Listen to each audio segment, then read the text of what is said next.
Watch it now. Banshilla made a forward boy. Red Stripe Premier League champion boy score. Every goal win a run from boy. Red Stripe Premier League champion boy now. Pop down we run the marathon boy. The wish I never made it that the champion boy pano. Nah man I done a songsters boy. Red Stripe Premier League champion boy. Yeah yo. Welcome properly to the National Stadium here in St. Andrew Parish, Kingston City for this match in the Red Stripe Premier League Monday Night Football, Portmore United versus Boys Town. My name is George Davis and I'm working alongside two gentlemen. Meron Gordon is my wingman. Andrew Peart, the assistant coach of the UWI team, is here for the moment to talk about his team's performance in the first game against Tivoli Gardens FC. And that's the match that we start with, UWI and Tivoli, a match that had a little bit of edge to it given what the UWI did when they went to Tivoli's hometown at the Edward Siaga Sports Complex and left with all 3 points. Tivoli motivated to get the result turned around, but in the end the UWI proved too strong. We have the goals from that game. First half action.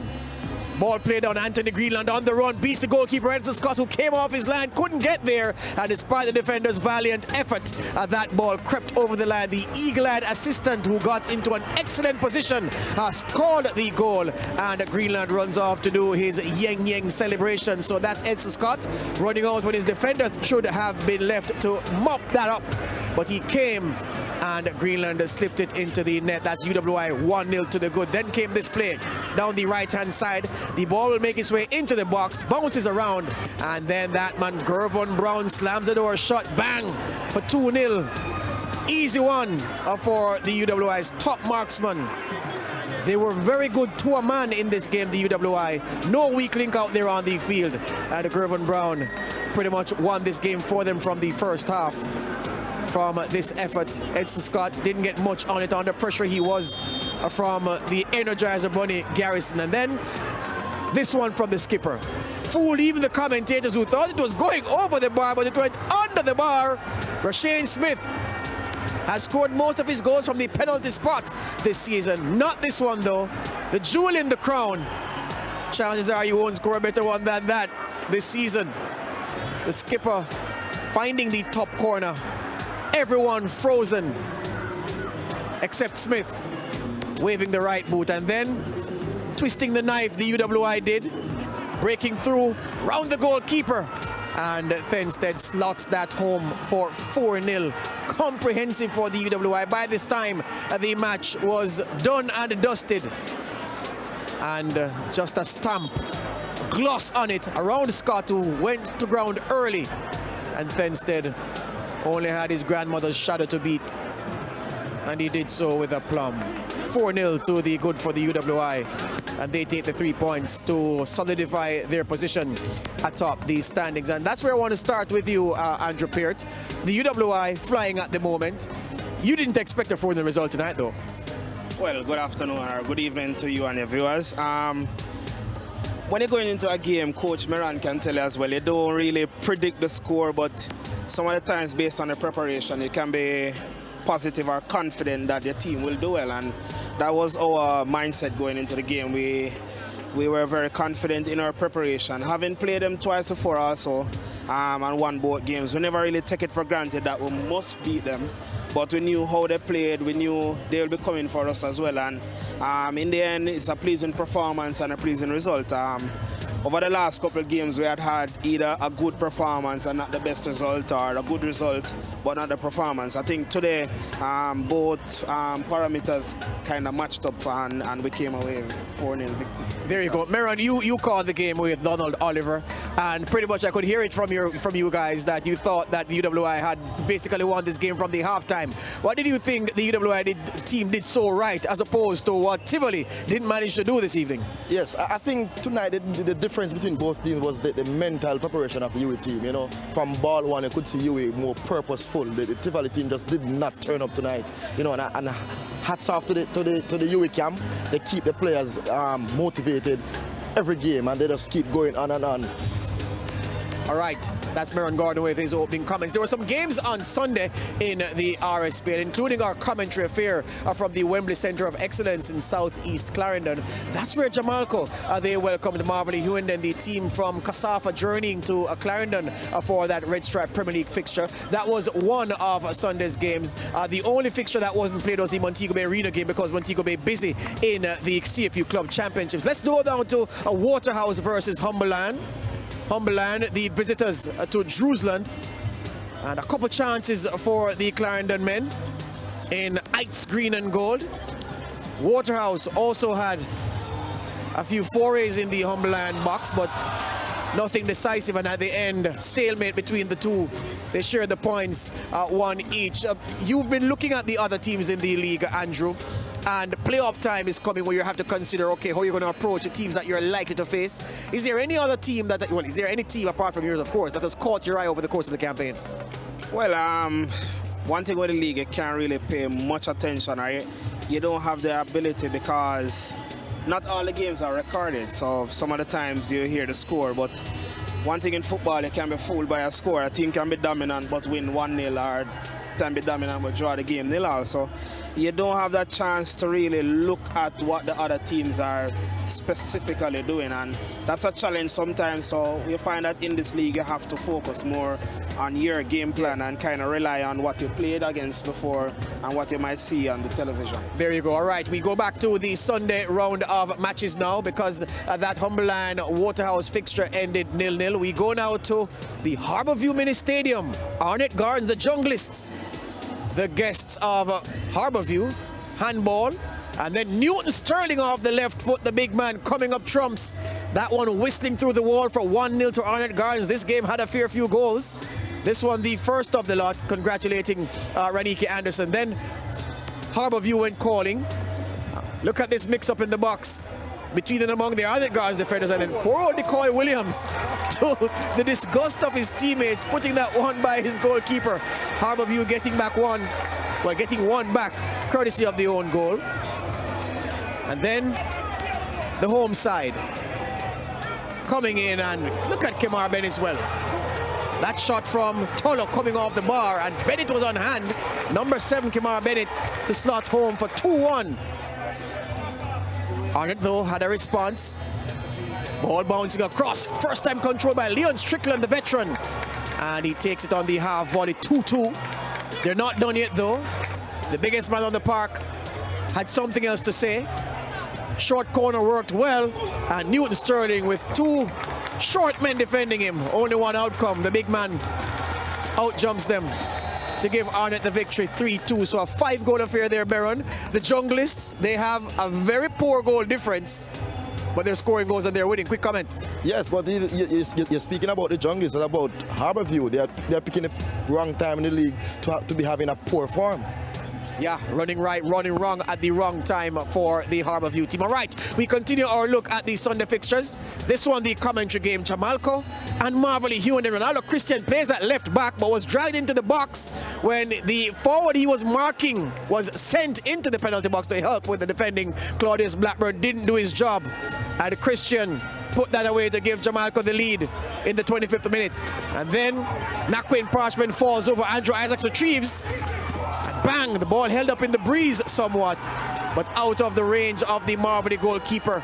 For 2-0, Andrew Isaacs, the second half substitute, coming on for the injured Roshane Sharp, who got a blow to the face and couldn't recover. So the match day 26 results from Sunday: Jamalco beating Marvelly 0-0 between Waterhouse and Humberland, Arnett over Harbourview, and of course earlier this afternoon at the National Stadium, the UWI putting 4 past an out of sorts Tivoli Gardens team. Andrew, a final word from you just after we look at these standings. UWI now 50 points from 26 games. Humberland there on the premises 46. They're 4 points back.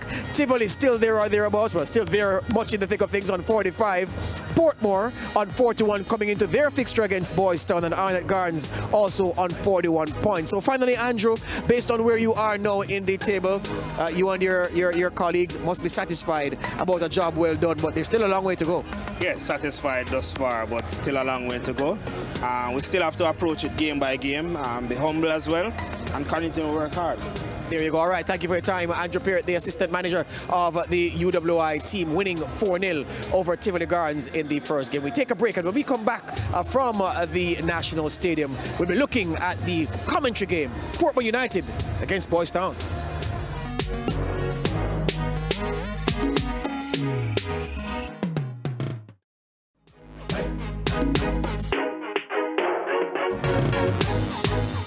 Portmore United and Boys Town is on the agenda here in Kingston, Jamaica at the National Stadium, and Lance Whitaker runs the rule over both teams.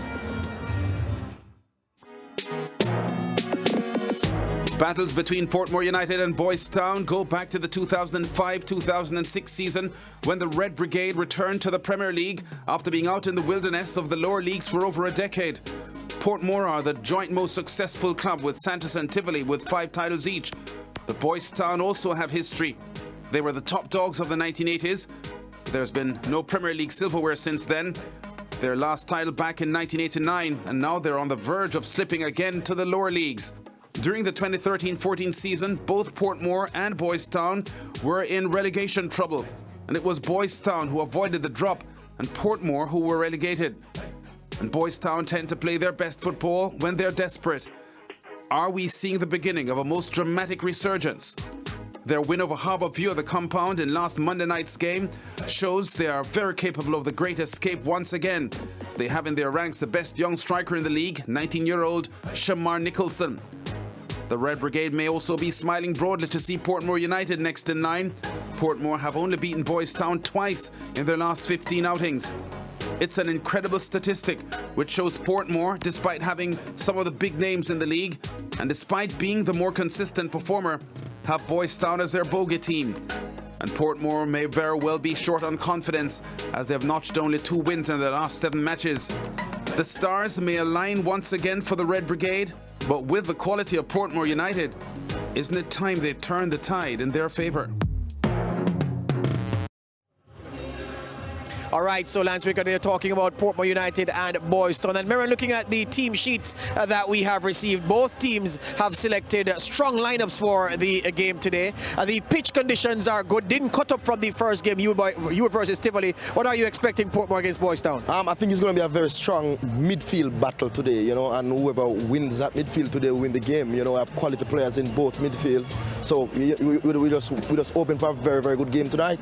Yes, indeed. All right, let's go to the Portmore United coach, Linval Dixon, who spoke with me earlier. Right, Linval Dixon, member of the Portmore coaching staff. Linval, the game against Boys Town is an interesting one. They're a wounded animal trying to get up from the foot of the table while you're trying to consolidate your playoff spot. What's the plan for the game this evening? Well, definitely we are coming out here to perform to our best. You know, we want to win this game and get a good send-off to the club championship. You know, so we are taking this game very, very serious. You know, and I can tell you, you know, to get a surface like this to play upon, this is what Portmore is asking for from the season start. So far this season, pundits have been very kind about your team, saying that they're playing a very good brand of football. But the positioning in the table doesn't suggest that you are playing at your optimum, because you're still a few points off the top spot. Is it that this team has more improvement to make, or you're happy with the level that they're at now? No, we know we can do better. You know, we can play much better. You know, because we know we have the quality players. You know, to go out and demonstrate and to play the football that, you know, we are accustomed to. You know, and hopefully today, you know, we can see some of it today. In terms of the motivation for the players going forward, last year, of course, we know what happened in the final against Montego Bay United after you had won the league format. Is there a sense of revenge on the players' minds that they want to use this year to set right what happened last year? Yes, you know, because, you know, after, you know, going to the final last season, I never go over the bump, you know, but this year we really want to set it straight. And I said we have the players who can really, you know, win games and so on, you know, but consistency, you know, is what beating us, and we want to really come today and play some really good football tonight. Excellent, coach. Thank you very much and all the best. You're welcome. Thanks, brother.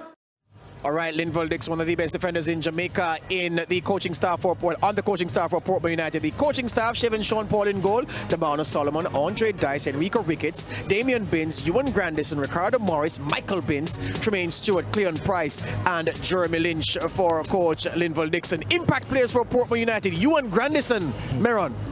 Yeah, a player that I know as well. You know, I coach him at high school level. Quality player, strong player who can pass the ball well. And I'm expecting a very, very good game from him tonight. Yeah, Grandison lost a tooth in the last Portmore game, and the players used the torches to search for that tooth on the pitch at the Portmore home ground, and they found it. And we understand that he has had it reinserted. So good on old Ewan Grandison. The next impact player for Portmore United, Michael Binns, Maron. Michael Binns, a player that have a bullet coming from his foot. So, you know, he's a quality player also. Combination with Ewan Grandison and Binns tonight is going to be very, very deadly and troublesome for the Boys Town team. A lot of muscle in that Portmore United midfield. All right, Boys Town, they are on a high after going to Harbourview and beating the host team 3-2. We spoke with their coach, Andrew Price, a little bit earlier. Andrew, morale boosting win in the previous game against Harbourview at Harbourview. What does that mean for the team coming into tonight's assignment? Well, nothing has changed. It's a must-win game for us. We have very little room for margin of error, so we definitely have to go for all 3 points today. Right. In terms of the fitness of your squad, though, and the players you have available, any news to report on that front? Any absentees? Yes, Michael Campbell will be available. He picked up a knock, as you saw that he came off very early in the game against Harbourview. He hasn't recovered fully, but we have capable players who can replace him. The situation facing your team, as you said, is the same. The same number of games left and the same results that you're expecting. In terms of the message communicated to the squad about the task at hand, is everybody focused on what Boys Town has to do to give themselves a chance of escaping relegation? Definitely. Everybody's on board. It's all hands on deck now. We know we have to win all our games remaining, and we are here for that tonight. Excellent. Thank you very much, Andrew. All the best to you. Thank you very much. All right, the starting 11 for the Boys Town team. Kirk Porter, the veteran in goal. Xavier Virgo, Wayne Ellis, Ricardo Dennis, Kimberly Frey, Damian Benjamin, Siobhan Willis, the schoolboy, Javon Howell, Jamil Hardware outstanding against Harbourview, Rafiq Thomas, and Shamara Nicholson, irrepressible. The impact players for Boys Town, Meron, Xavier Virgo, the veteran, number 15 on his back. Very, very quality player there. Last game against the Harbourview team, coach took him off. I was wondering why, but I know he's going to do a very, very good job tonight in the midfield for Boys Town. Yes, indeed, Virgo, one of the best crossers of the ball in local football and has been so for several years. And of course, when you talk about impact players for Boys Town, the first name that should come to mind is this young man, Shamara Nicholson. Wow. Height, strength, power. He's an excellent finisher. This player has so much quality, and I'm just hoping for the best for him in the future. Yeah, where Jamaica's football is concerned, Shamara Nicholson is next in line. A lot of football action on the channel Sportsmax and Sportsmax 2 this week. We'll tell you all about it after this break.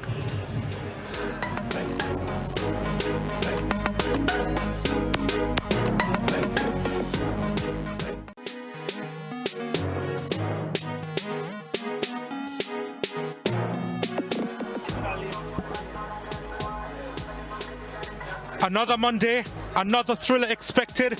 Appointment at Jamaica's football office tonight. Jamaica will host a long-running battle in local top-flight football. Portmore United against Boys Town. This season tells a most peculiar story.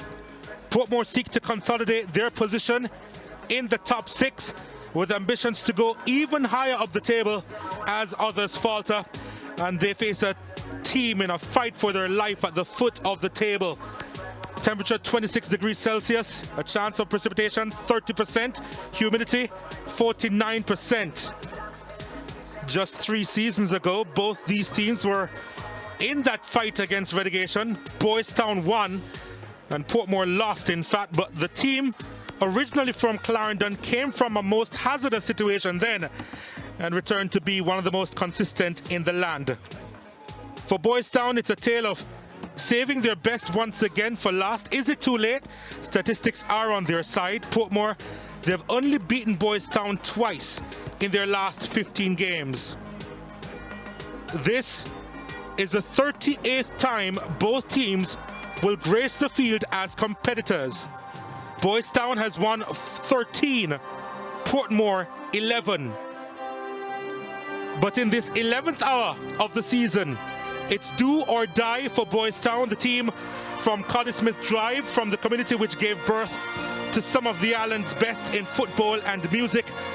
They seek to lively up themselves in the most crucial part of the season for them. wherever you're watching from all around the world. Welcome to Red Stripe Premier League action here at the National Stadium in Kingston, Jamaica. My name is Donald Oliver. With me is Merrin Gordon, who has made the trip from downstairs. Thanks for having me. What are your initial thoughts of this contest? I think it's going to be a very, very good encounter. I think it's going to be a midfield battle, as I said in the build-up. You know, whichever team wins this midfield and win it early should dominate. Portmore have some quality players in the midfield. Johan Grandison and Michael Binns. You have Virgo and Hardware playing also in the Boys Town team. So it's going to be a very, very good game tonight. And there are a few youngsters on both teams that could steal the show tonight as well.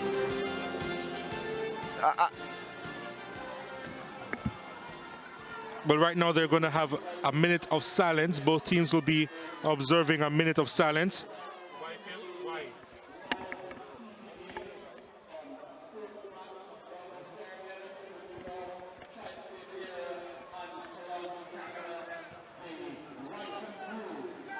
Before they observe the minute silence, Rashid McKelly of Red Stripe will be greeting the players. She'll be greeting Boys Town players first before she goes across to greet the Portmore United players.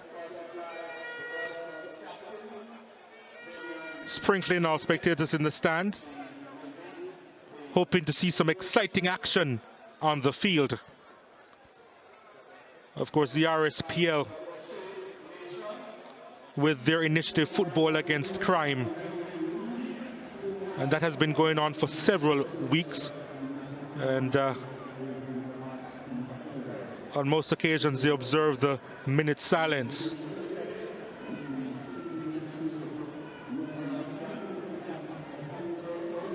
And that minute silence, of course, is a part of that Football Against Crime initiative, as I stated before. But before that, the playing of the national anthem of Jamaica.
There's Lenny Hyde, technical director of Portmore United. Beside him, Linville Rudy Dixon, as the teams meet each other, as well as the referees.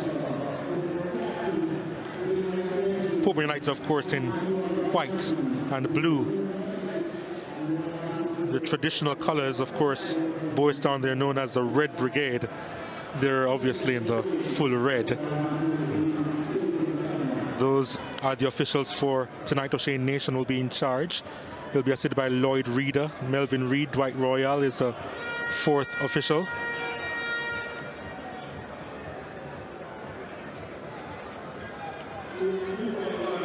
Just to see the starting lineup for Portmore United, Shaven Sean Paul is in goal, Damana Solomon in front of him, Andre Dice, Enrico Ricketts, Damian Binns, Ewan Grandison, Ricardo Morris, Michael Binns, Tremaine Stewart, Cleon Price and Jeremy Lynch. Head coach Linville Rudy Dixon. Quality starting 11 there, Donald. And you can see the formation 4-4-2, Merrin. Yes, with Lynch and Cleon Price up front can spell trouble for this Boys Town team tonight if they're having a good game, especially getting some good service from Grandison and Binns. Starting lineup for Boys Town, Kirk Porter, the veteran, is in goal. Another veteran will be on that right flank, Xavier Virgo, Wayne Ellis, Ricardo Dennis, Kimali Frey, Damian Benjamin, Shavani Willis, the schoolboy, Javon Howell, Jameel Hardware, Rafiq Thomas, and Shamar Nicholson, the league's top scorer, complete the starting lineup. And there's a formation 4-4-1-1. Nicholson up front, Rafiq Thomas right behind him. Yes, but the chalice man there, Hardware, he was our man of the match last week, Monday night. And if you have a good game tonight, he can produce quality balls into Nicholson. And hopefully for Boys Town, they put on a show tonight. Just a bit of correction here. Nicholson is not the leading goal scorer. Right now it's Jermaine Johnson. Johnson with just 12 goals. Nicholson with 11. The team's observing the minute silence. I said it 3 times already, guys. Come on. It's fine. 3 times.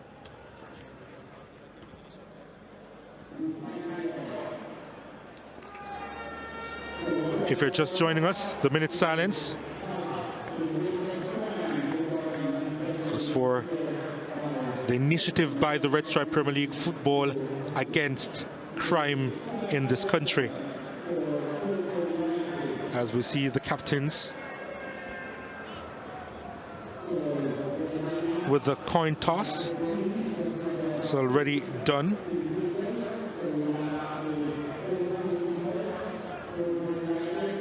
There's Linville Dixon to the right of your shot. Ledworth Hyde is the technical director of Portmore United. Andrew Price is the head coach of Boys Town. He knows a thing or two about avoiding relegation. They'll be hoping for his magic again, Boys Town. That's his team. That's Boys Town. Got a win over Harbourview last time out at the compound. It was a crucial away win. Portmore United seek to consolidate their place in the top 6 as they seek to get one of those playoff spots. And who knows, possibly get into the top 2. Mathematically, yes, they can. Yep, mathematically. It's a bit difficult, but we've heard of Mission Impossible before, and it has been done.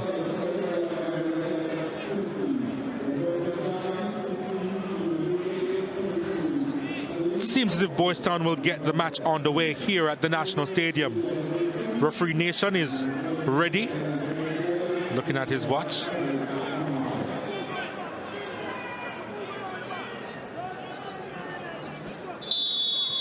And we're off here at the National Stadium. Boys Town with the possession. And in their fight to avoid relegation, they would seek to make an impression. I suspect that they have to be the aggressors in this match.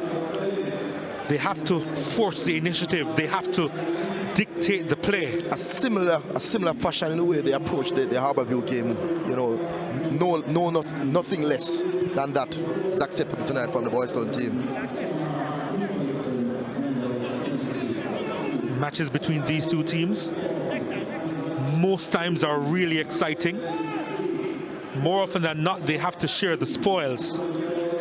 But a glaring statistic is the fact that Portmore, they've only beaten Boys Town twice in their last 15 matches. So to say that Boys Town is your bogey team would probably be a little bit of an underestimation. Pretty amazing, based on the fact that Portmore, they've been so consistent, with the exception of that season of 3 years ago where they were relegated, of course, Portmore United. But outside of that blip, really churned out a number of national players. Here they are with the possession now, Portmore United. Sends this one inside the box, looking for Jeremy Lynch. Expect a couple of those runs from him as he tries to get on the end of a couple of those crosses.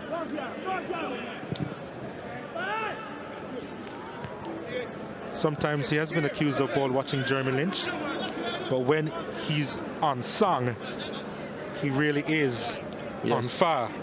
True. When he gets started, he's really a quality striker.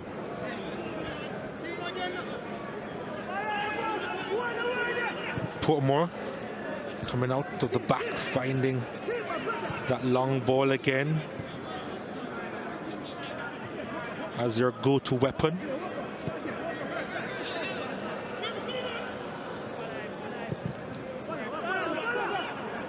Again, the long ball of field by Boys Town. Jamil Hardware was closest to the box.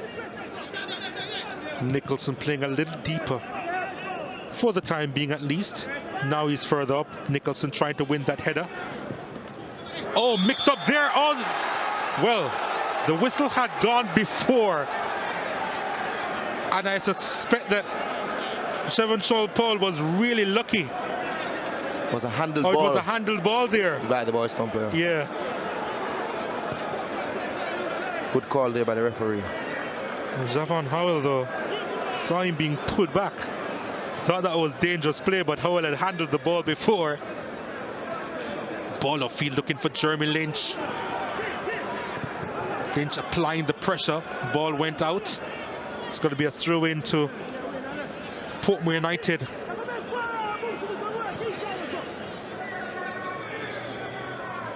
There's Linville Rudy Dixon. He's the head coach of Portmore United. And of course, Andrew Price is a man in charge. He's everything at Boys Town. But for the time being, we'll tag him as head coach. Here is Portmore United on the attack. Pulls it across. Jamil Hardware is own penalty area, doing some defensive work for Boys Town.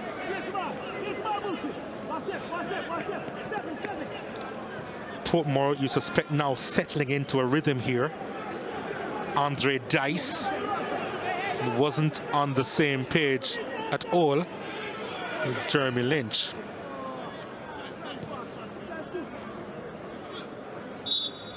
A whistle on the play. Free kick goes in favor of Portmore United. They take it quickly. What can they do with this attack? Tremaine Stewart on the ball. He's looking for options, though.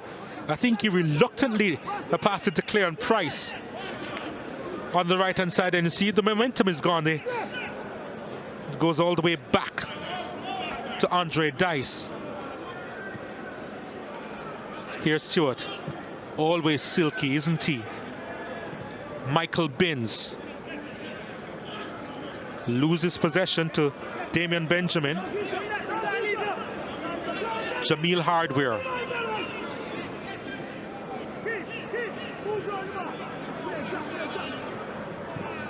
Boys Town taking their time in the build-up, losing possession though. They have to do some defending now. Lynch running into space. He wasn't spotted. It's Stewart to Tremaine Stewart now. Stewart can't shoot from there, decides against it. Price again to his right, opts not to go there. Portmore still with the possession. Binns.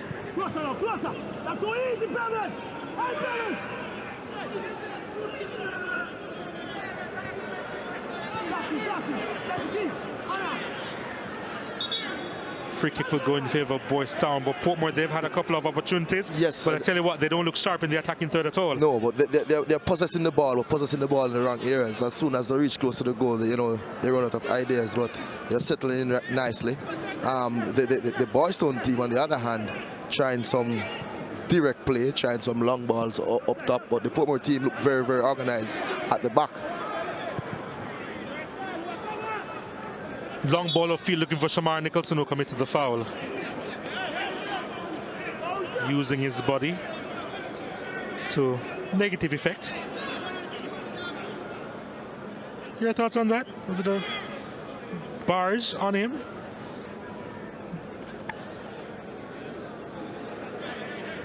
Both teams kind of cautious in their play, though.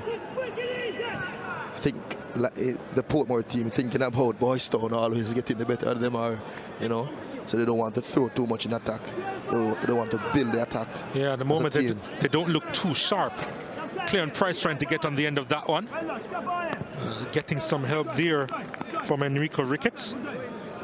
The throw into Portmore United. Stewart with the throw. finds Price. Stewart gets a throw for Portmore.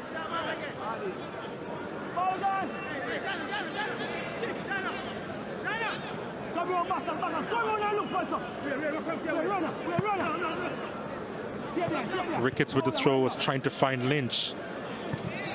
Ricketts decides to go all the way back to Andre Dice, who goes even further back to Damana Solomon.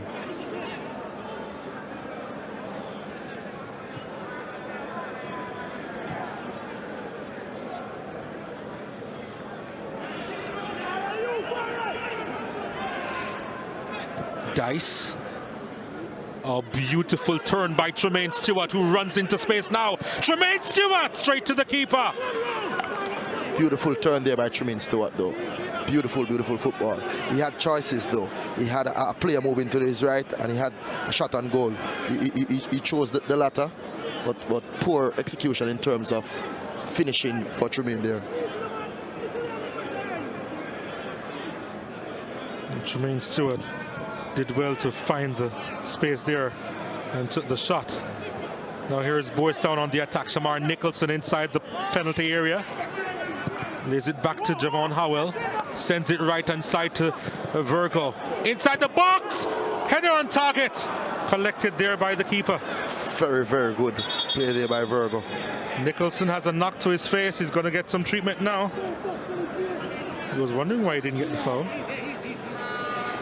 He's frustrated, wondering why he didn't get the call there, but he went high. Not sure there was nothing much in that. It was Dice who was there, nearest to him, Andre Dice. I don't see a lot there. Probably just got a knock to his face, but nothing really stood out on that occasion. Yeah, but poor marking there also by Portmore, though, Donald.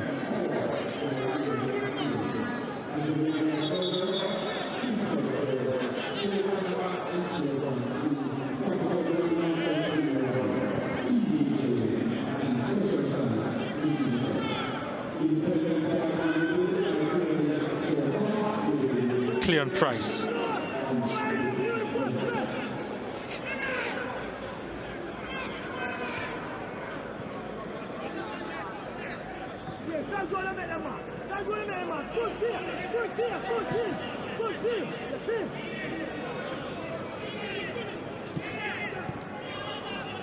Price. His hustle and bustle style finds Ricketts. Ricketts. Get a corner for his efforts. Patient build up there by the Portmore team, you know, but as I said, as soon as I reach in the final third there, that quality pass is lacking. But the Boys Town team don't need to start press the Portmore team higher up the field, because they keep allowing them to come at them, and this team is a quality team, and at any point they can get a quality ball in.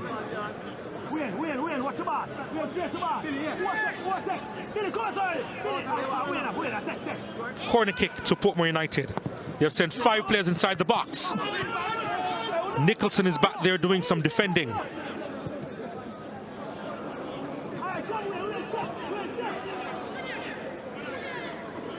Portmore United desperately trying not to make any mistakes. What a turn by Stewart. What a find over the left-hand side. It's clear on Price.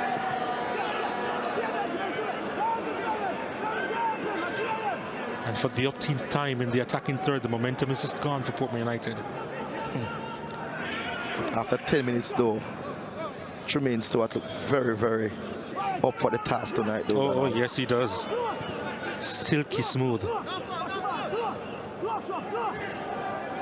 This is the old Tremaine that I know. How old? From schoolboy football days? About the second or first year at this level. Just before he went away. He was brilliant for Eltham High, wasn't he? Yes, he was. Scored a couple of long-range efforts, did Tremaine Stewart. Had a stint abroad, came back, played for Waterhouse, and now he's back to his, should I say, his home team. Well, St. Catherine. he was with Augustown for a while. Yes. Didn't he score a goal like from the halfway line for Augustown at one stage? One of the goals of the season that was a few years back.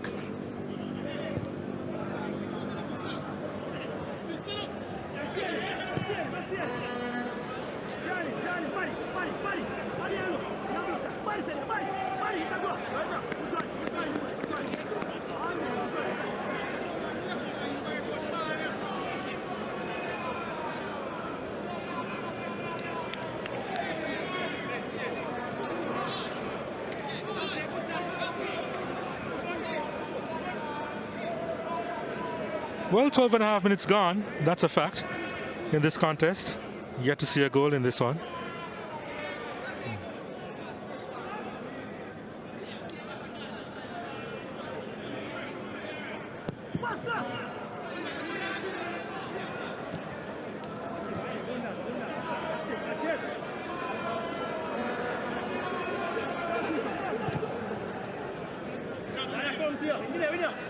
Long ball of field. Again, utilized by Boys Town. This is Howell trying to find Nicholson. For more steady in defense. Picked up by Binns. Binns finds Morris. Ricardo Morris has some space on the left. Looking for option. Turns the cross. Looking for Lynch. And it's put behind. Well, it's gone for a throw-in. Wayne Lewis back there. Lynch made a beautiful run initially, though, Donald. He moved away from the defender to the blind side of the defender, but he should have just break in front of the defender with the final ball to put the ball in the goal. But he probably what, just hold his run a little bit? Yes. Because the defender wouldn't have seen him. Yes. He usually gets those runs right, though, Jeremy Lynch. I must give him that. Especially while the game...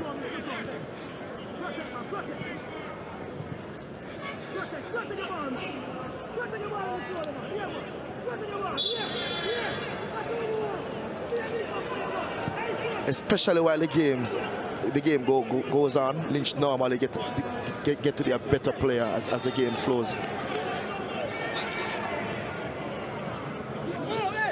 Hardware sends it long. The keeper had to watch it all the way. The Portmore team, though, Donald, have a quality midfield. You have Grandison, who played in the last friendly for Jamaica. Binns, who played in the last friendly. You have former national player Lynch, former national player Morrison. A lot of quality players here in this Portmore team. Former national players Tremaine Stewart also. Again, the long ball of field.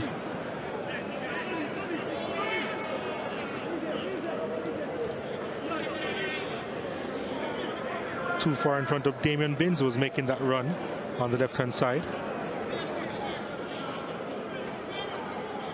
This game needs a goal, though, Donald. You've called for goals pretty early. It's just 15 minutes, Marin.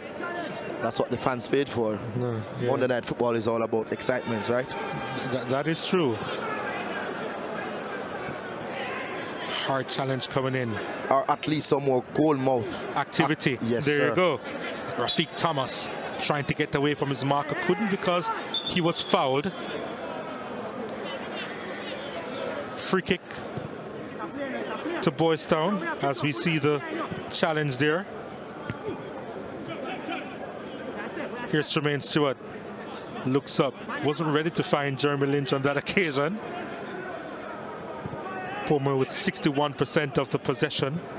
But I suggest to you that most of that is in the midfield area.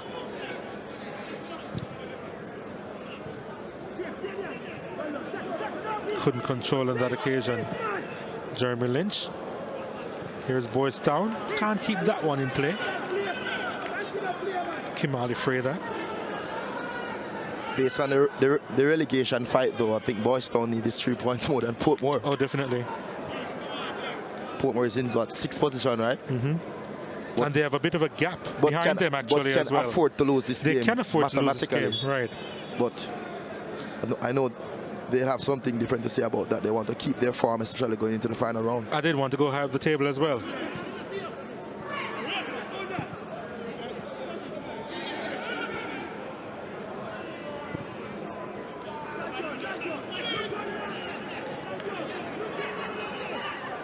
Boys Town are being aggressive, aren't they? So far, though, they are working to their game plan. Oh, they give the ball up. Oh, vital touch there from Solomon. But still Boys Town with the possession. It's 2 against 1 at the moment. If he can get the ball inside to Nicholson. Can't get by the keeper.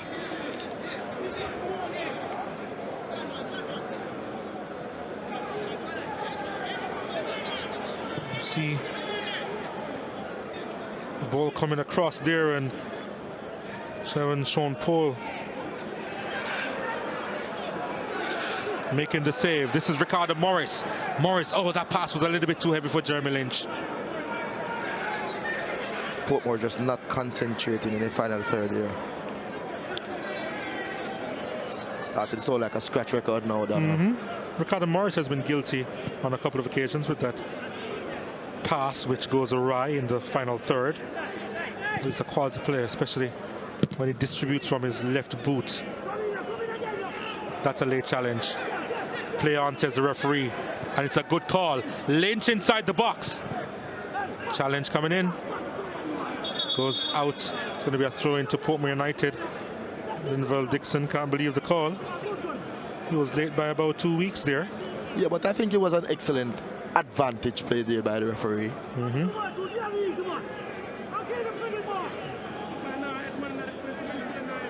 Damian Benjamin apologizing to Michael Binns. And the play continues. When you're playing that lone striker up front though, like Lynch, you know, he has to hold up the ball with some better first touch. You know, you have quality, you need quality touches on the ball in order for his team to at least come and join the attack. Beautiful find to Shamar Nicholson inside the box. Nicholson with the shot blocked. Hounding the defender all the time. Not the best clearance. Boys Town up in numbers. Inside the box still. Hacked out of the area. Now they'll try to counter. Portmore United. Clearance Price now. Looking for the return. Gets it. Probably a little bit too cheeky there. Tremaine Stewart wasn't expecting that at all. He didn't continue his run inside the 18-yard area. As we take a look at that chance at the other end for Boys Town. Nicholson with the shot, and it was charged down in the end.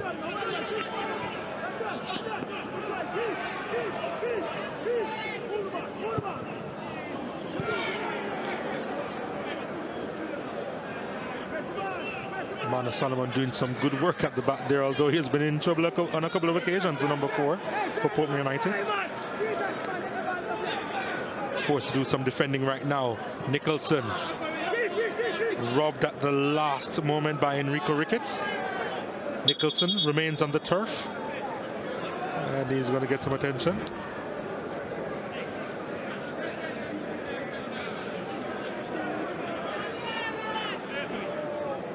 Holding his hand. I'm wondering what area of Enrico Ricketts' body could have connected with his hand. Oh yeah, his knee. Yeah, that's gonna hurt.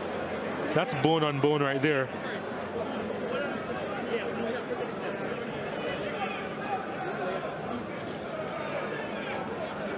You think it's gonna hurt? No, it's probably gonna hurt more in the morning. Yes.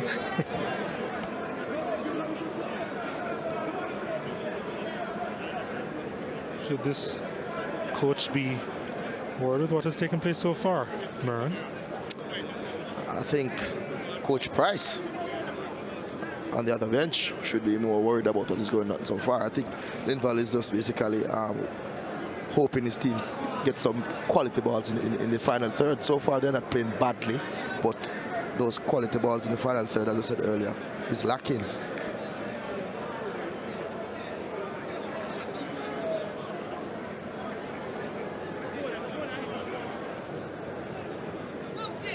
They have a bit of a buffer, Portmore United. They are 10 points in front of Reno at the moment.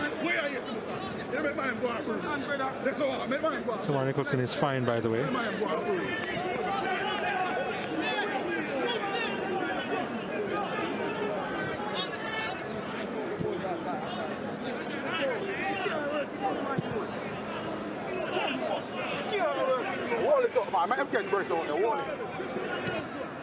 Here's Portmore. Lynch. Ricketts. Lynch picks it up. Looking for options. Gets by one. No one really moving forward. Comes back to Ricketts. For a moment there, the Portmore players were all in a line, I tell you. Nicholson screaming for the return ball, gets it. Nicholson trying to spot the run. Solomon is back there. Oh, he's a wise defender, isn't he? That wasn't the wisest challenge.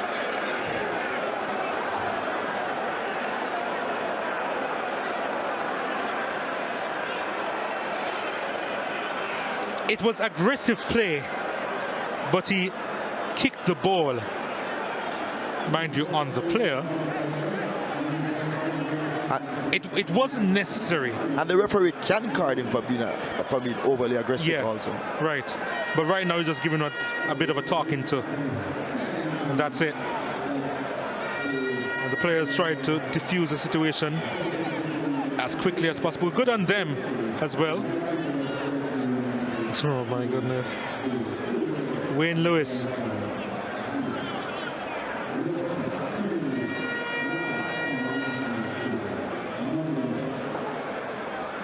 And Tremaine and Binns seem to be over the ball down now.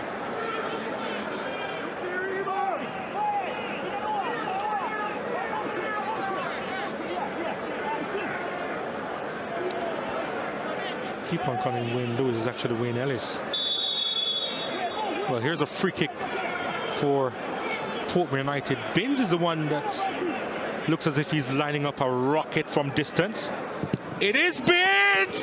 Fantastic save! How many times you see Binns doing that? He's such a good strike off the ball. A little bit more to the keeper's right, and it has spelled a lot of trouble for him. Oh my goodness. He had to dive full stretch to his right because it was swinging just away from him. Kirk Porter.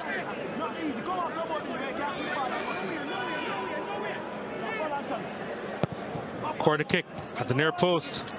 It was always going to be difficult from there, but Damien Binns put that one on target. Binns have good, very, very good technique of kicking a dead or even a ball that is rolling, Donald. And he showed his class with that free kick a while ago. To be on target and to have so much power from so far out. Not a lot of players can do that. Oh, nice turn there. Trying to find his teammate, can't at the moment. Now he does find him over the right-hand side. Needs a good cross. The keeper saves it. Still a big chance for Howell. Portmore United clearing out of their own area. Desperate defending there by the Portmore team, putting their bodies on the line. I suspect the game has gone into second gear. Finally. Here's Boystown. Beautiful movement. Two players inside the box. One of them is Nicholson, who was offside anyway. It wouldn't have counted if it had gone in and if he had gotten a touch. Whenever Boystown play this positional football and get balls out wide with quality delivery in the box, they always look very, very dangerous. Telling delivery there in the box. That was the first chance. Howell hammered that one. It was blocked. There's a second chance, or the same chance. Howell, his shot was charged down. This is the second chance. Nicholson should have timed his run better. He was in space, wasn't he? That was a big chance for the Boystown striker. Very, very, very big chance there. Should have held his run there and let Portmore pay for poor defending. Match on.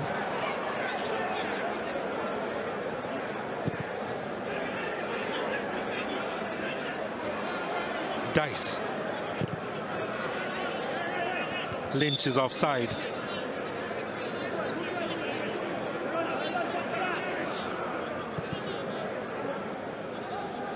Kimali Frey.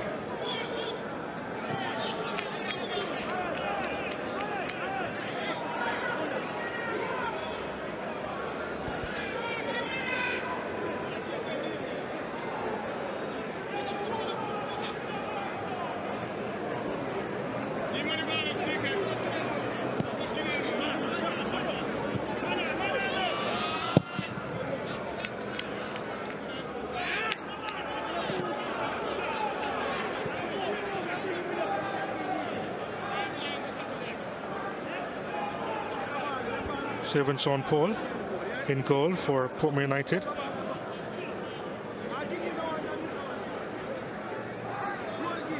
Has had to be in the thick of things on a couple of occasions. Both keepers, in fact, Herb Porter as well, denying bins.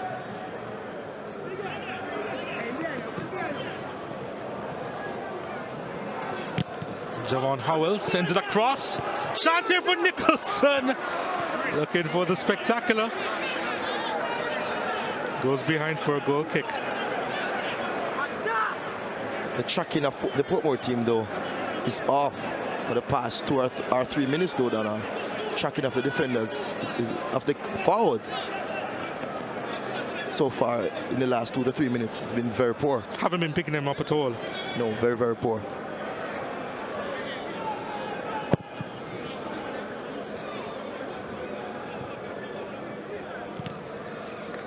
Boys Town, they've had 5 attempts on goal.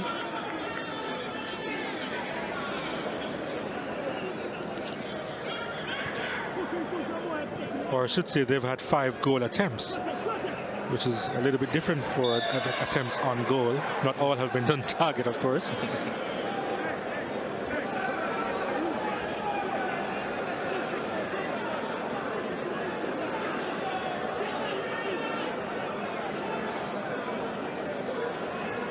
See a player down, another one for Boys Town over on the far side. The referee will not call for assistance from the bench. He's okay. That's Xavier Verga, he's a warrior.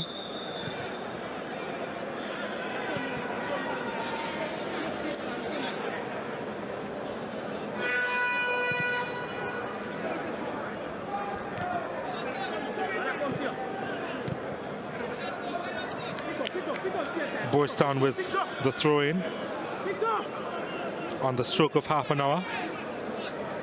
Portmore United 0, Boys Town 0. Morris picks it up, sold short to Jeremy Lynch.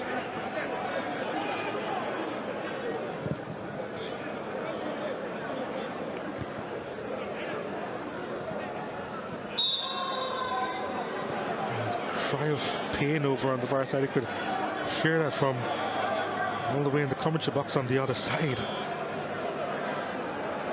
So far, the Boys Town team does not look like a team that is at the bottom of the table, though, Donald. Yeah.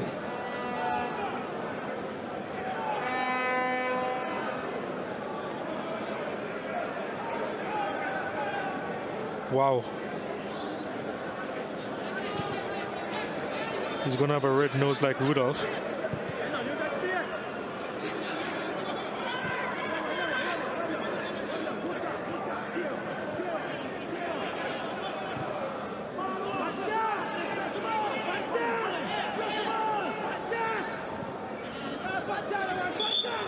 Another whistle on the play.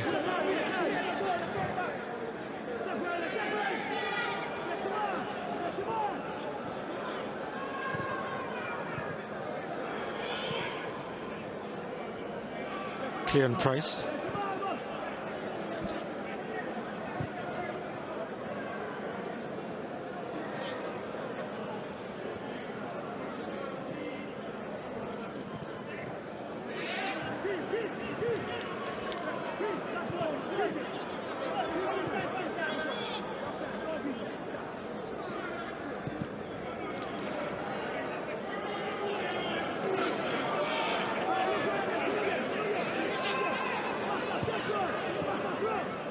Tremaine Stewart has been out of the action for a bit. Ewan Grandison on the ball now. Grandison trying to go all the way.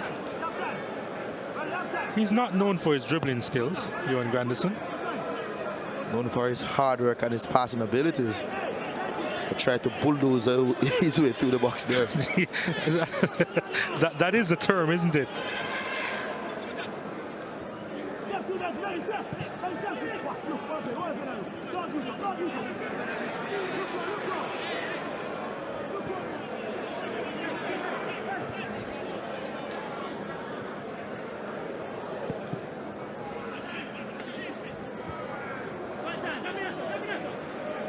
Howell on the ball. Howell looking for some options here. Kimali free. Couldn't keep it under a spell. Morris.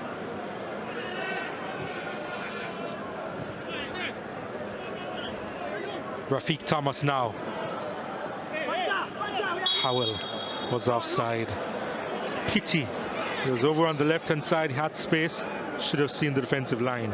Yes, I as a coach, I hate when players are on the line looking across and get caught in offside.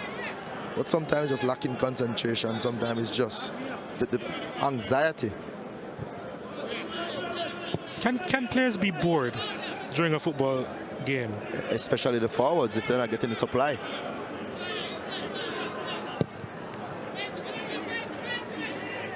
If you're a striker, your team continuously playing in their, basically inside their box, the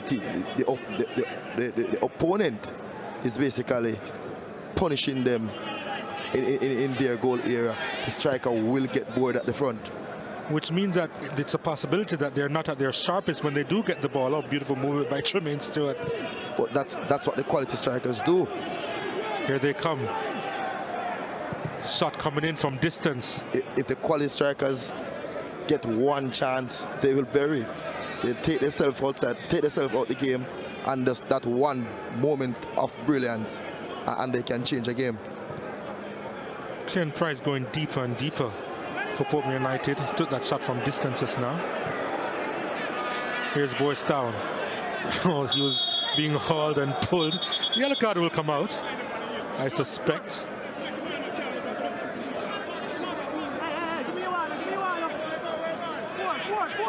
Well, he threatened with it.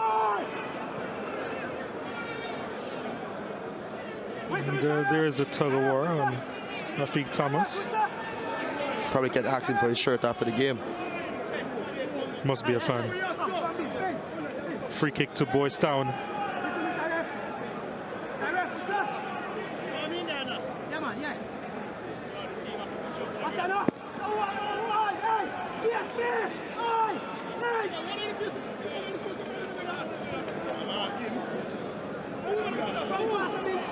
Referee Nation making sure that the line is marked. I'm not sure if that's pretty left up mark on the field. Okay. My director is saying that it's probably deodorant. I think he's right, because that didn't make a mark at all. Or water. Anywho, the free kick to Boyce Town. Probably Nation need a piece of stick. To make that demarcation a little bit clear. A little bit clearer. It's Jamil Hardware's behind this one. Hardware with the shot straight to the keeper. Free kicks haven't been too bad today. They're on target. Mm-hmm.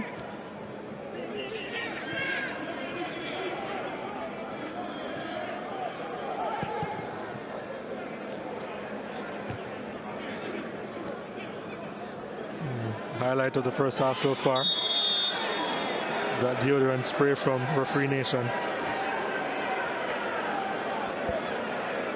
Another free kick to Boyce Town. This game definitely needs a goal load and all. That was a very late challenge there.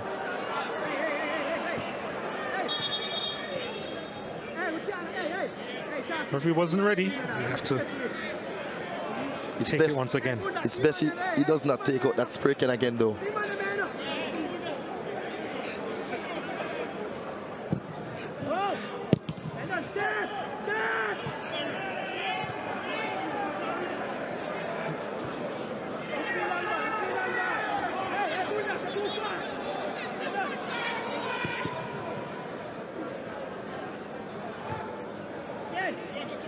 Nicholson on the ball.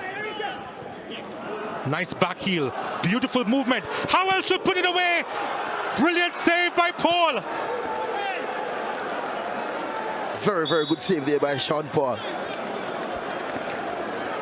He came out and let himself as big as possible.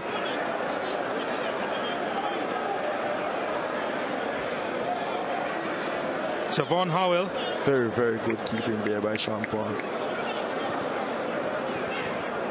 Of course, just last week, Monday, he scored the winner against Harborview at the compound. And he really was close to putting Boys Town in the lead. Here's Cleon Price now. Tremaine Stewart trying to find back Price, sold short. It wasn't Stewart, in fact. It's Michael Binns who's on the ball now. Binns with the shot, just wide.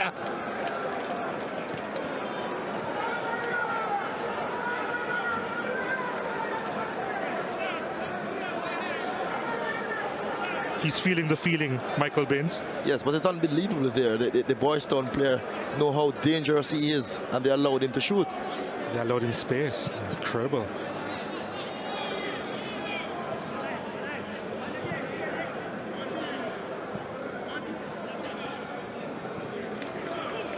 Jameel Hardware switches it to Howell.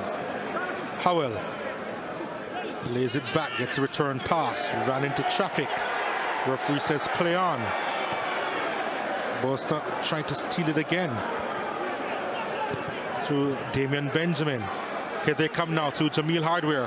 Hardware. Oh dear.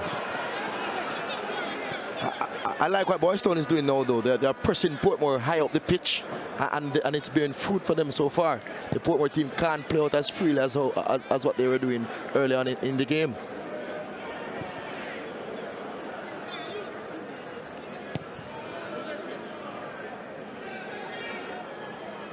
Dice.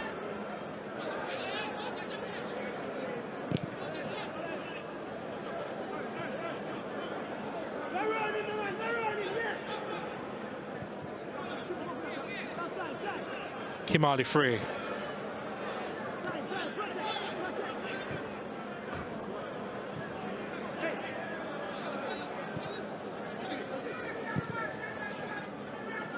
What a turn by Stewart again. Pass left a lot to be desired, though.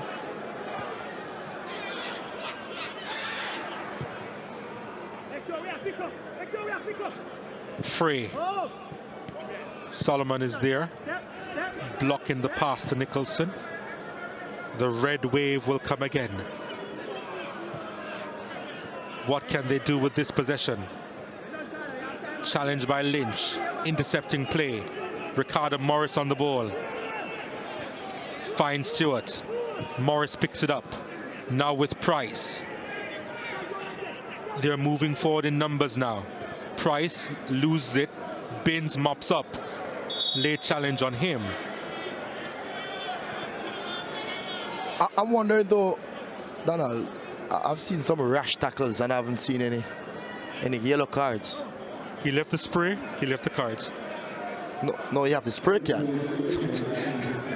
Here's the late challenge.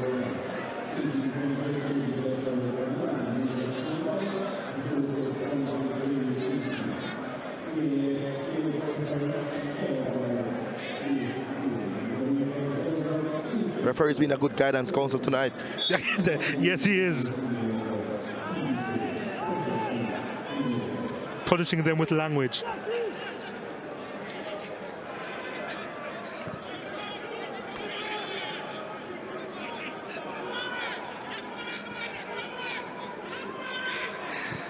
Here's Portmore. There's no zip when they go forward, Portmore United. Now the long ball of field looking for Jeremy Lynch. Price allows it to run outside. Takes it through himself. Finds Lynch. Back towards goal. Needs some help. Challenge coming in. Free kick in a dangerous position. Portmore United with it. Yeah, this can be very, very dangerous. With so much quality dead ball kick over on the Portmore team. You have Binns, you have Grandison, you have Tremaine, you have Morrison. This can be very, very dangerous.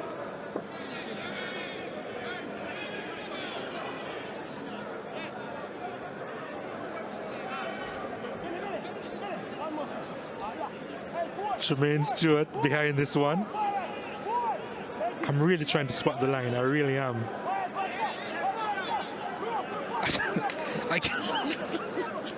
It gets me every time. I don't see the line. The players can easily come forward. I just don't see it. Anyway, and I'm sure Mr. Nation does not see it either. Free kick to Portmore United. Tremaine Stewart may whip this win, or he may go directly towards goal. The save made by Porter. Very, very good save there by Porter.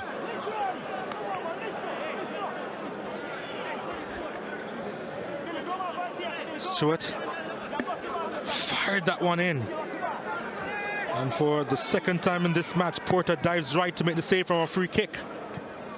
The resulting corner kick, though, not good. Poor one there by Tremaine. He apologized for it. After kicking a very good free kick as on target, and to follow up with a poor corner kick as that does not spell good for Portmore. But that sums up Portmore half. They're moving the ball nicely in their half, but as soon as they reach the opponent's defensive third, they lack a lot of quality there. Hence, but I really like what I'm seeing from the Boys Town team, though, Donald.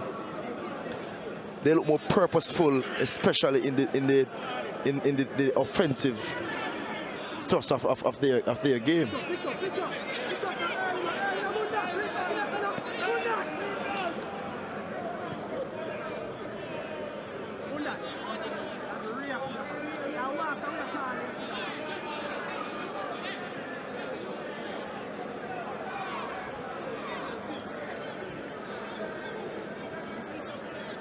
Don't expect a lot of time to be added for stoppages. Probably just 2 minutes. I can tell you though, if Michael Campbell was here for Boys Town today, I think he'll have a field day. This game is so open, there's no much going on in the midfield. He would definitely be having he would have dictated play, yeah. Very, very good game tonight. Gotta agree with you on that one there. Howell tries to win that header. For a diminutive guy, he really makes some height at times. He goes down though. He got a knock to his ribs.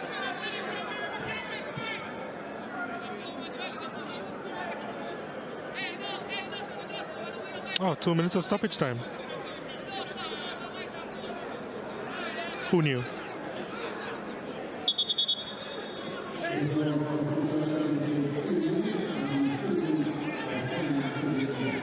I think Coach Price, after I'm talking to the Boys Town team, will just tell him to just keep working hard, you know, keep pushing, keep digging until they find that goal. But definitely Portmore need to step up their game, especially the offensive part of their game.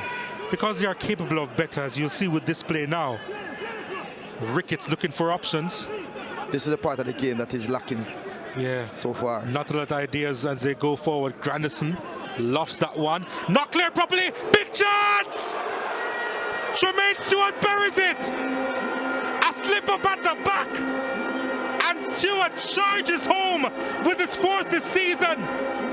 And Portmore United, they got a gift. And they lead by a goal to nil. It was not even a good pass, but it was a gift from the Boys Town defender. And Tremaine Stewart made no mistake in burying that ball in the back of the goal. As you can see there on the replay, it wasn't a quality ball in the box, but the defender gave Tremaine Stewart a gift, and he took it with both hands. That was emphatic. Oh, he really took that one, Tremaine Stewart.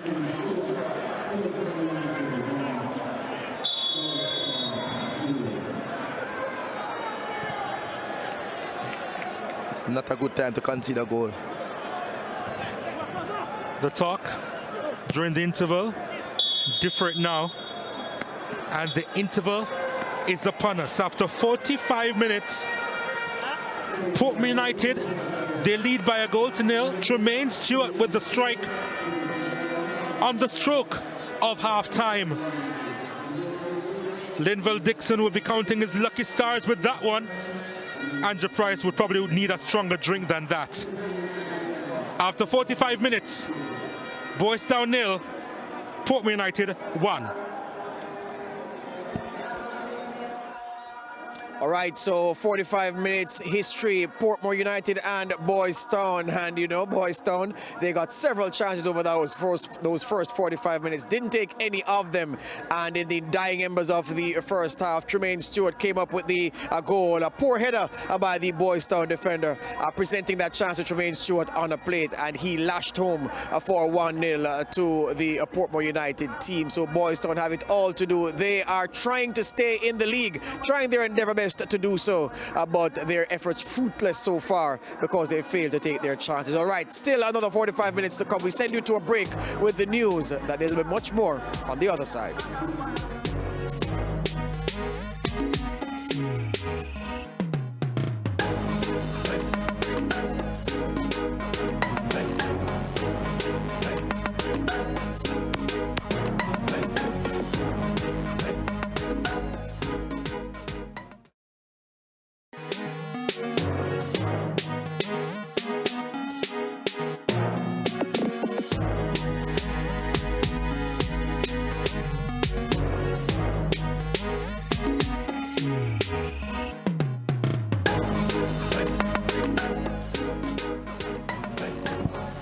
Welcome back to the National Stadium.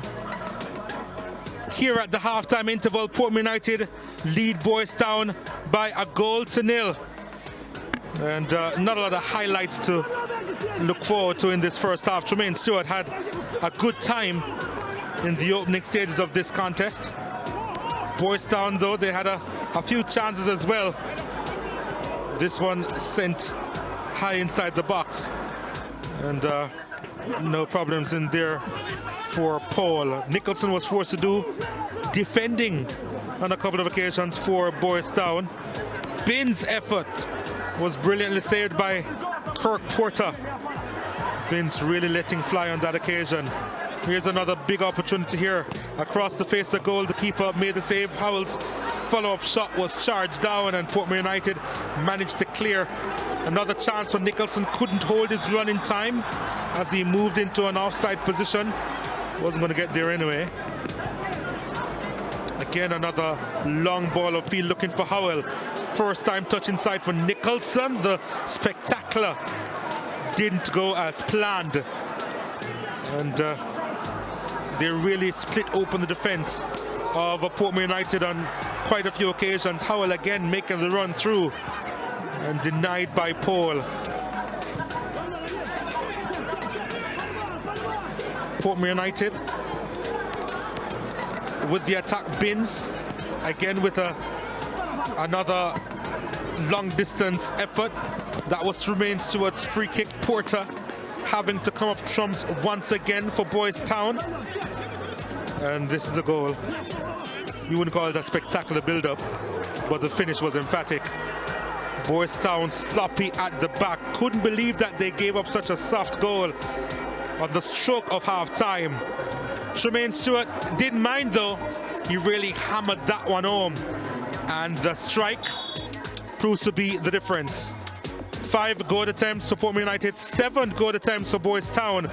4 on target for Portmore United, 3 on target for Boys Town. There have been quite a few fouls in this contest. And 2 offsides called against Boys Town. 59% possession, Portmore United over Boys Town with just 41%.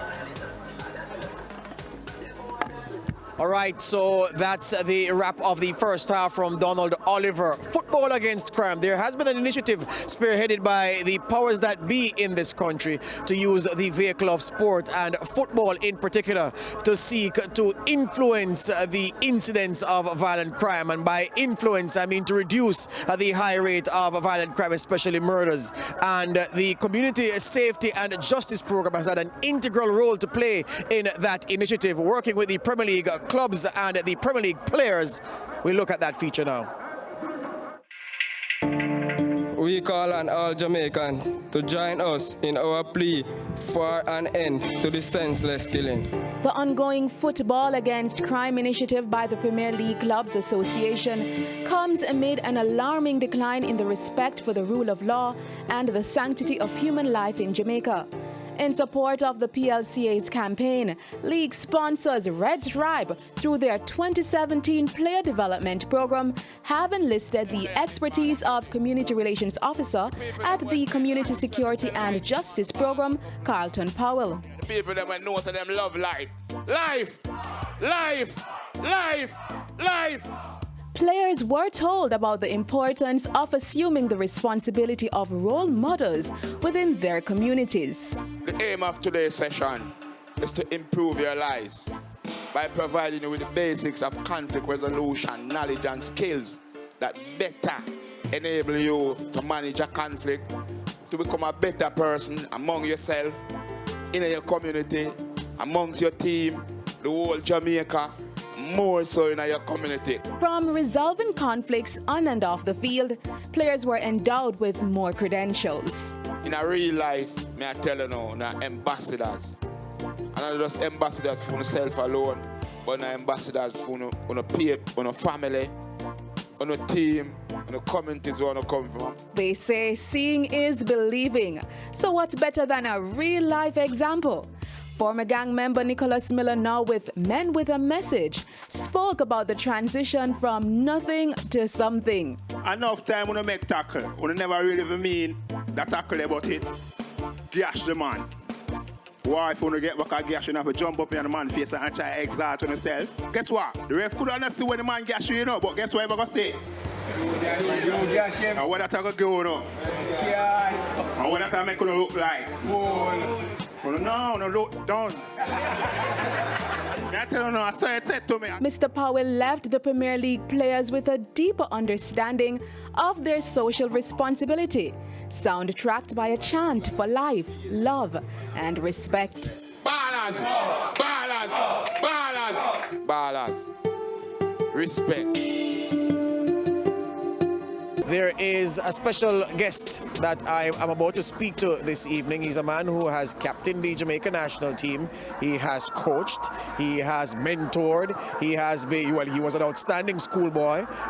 Not so much near the school age nowadays, but he still says, he still dabbles, he still plays football for leisure and, of course, for fitness. He just loves the game. Ali McNabb, welcome once again to Sportsmax. Thank you so much, George. It's a pleasure. Good. Now, a special advisor to the Minister of Sport. This Football Against Crime initiative comes at a time when the country is struggling for answers as to how it can break the back of violent crime and arrest the high incidence of same. What prompted the Sport Minister to lend support to this initiative, Football Against Crime, through this vehicle of the Premier League Clubs Association? Well, I think it was an easy prompt and an easy acceptance, simply because the Minister covers so many different areas, and of course gender falls under her portfolio.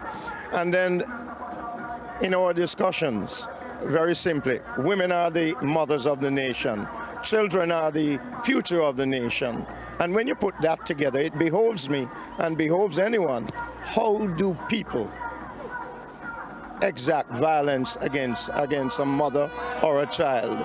And so I want to endorse what the Minister said, that every sporting discipline should come out with an initiative such as this. And one wants to applaud the JFF and the PLCA in coming together to bring this message out there. It cannot be enough, George. It has to be. And I believe you and I and every man in the street should recognize that it is so important, going back to the fact that what is it that we are picking up from the rest of the world? There's wars everywhere. Is it that this is our form of violence? We need to really make a stand on it. All the entertainers have taken that stand. The Usain Bolt, Shelley and Fraser, Veronica Campbell-Brown, everyone has taken this stand. And I'm so happy that Sportsmax is a part of this stand here in coming up against it. It's a no-brainer. We have to stamp it out, and everyone has to come together as a nation. Part of the solving of this. Do you want to call it a scourge? I want to call it a disease. Yes. Finally, I have to ask you before I go, even though I'm on borrowed time, Ali McNabb, Boys Town, close to your heart. You played for them with a distinction so many years ago. Do you think they can escape the relegation trapdoor this year? Well, they have to win 5 matches. They should have been 4 love up. And this seems to be the problem. This is my 3rd match in watching Boys Town, and they're having a problem. I think maybe I better ask Andrew Price if he needs a striker. Oh, yes. Because they can't put the ball in the net. Tonight there were so many glaring chances. I said to a friend of mine who I was sitting with, even if there was an open goal, they don't seem to be able to put it in there. Yes. And then Shamar, the youngster, who's an excellent striker, an excellent prospect, he's alone up there. Yes. They have to give him support. But I do hope, and I'm keeping my fingers crossed, that Boys Town, I think football needs Boys Town in the Premier League. You would say that. Thank you very much, Ali McNabb. My pleasure. All right, there you go. We take it to a break with news at the second half. Boys Town and Portmore United coming up.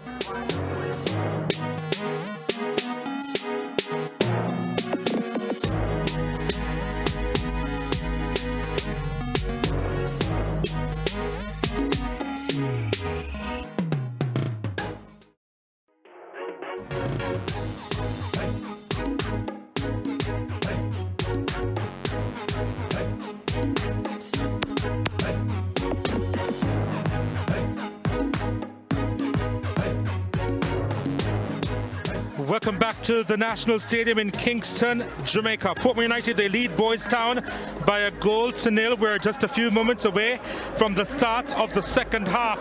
And Portmore United, they were handed a gift on the stroke of half-time by Boys Town. And they have to get together. 3 points crucial tonight for the Red Brigade, and they really have to pull up their socks and perform in the second half. And if we see them do that, we can expect a really good second half, Mirren. But what do you think Andrew Price would have told his troops during the interval? To be honest, Donald, it's just to just keep working out, because they were doing so good offensively up to that point that they lost that silly ball in the box and allowed Portmore to score an easy goal. So they just need to just continue pushing, continue pressing, but this time around they need to put the ball in the back of the net. So the second half is underway here at the National Stadium, and the Portmore United with the possession. They have been pressing Boys Town. They have been pressing most of the game, and Portmore United, they were really fortunate to go ahead. They've had a few opportunities, mind you, a couple of free kicks, had to draw out the best of Kirk Porter. Now they have to do some defending as Boys Town seek to respond early. The shot taken.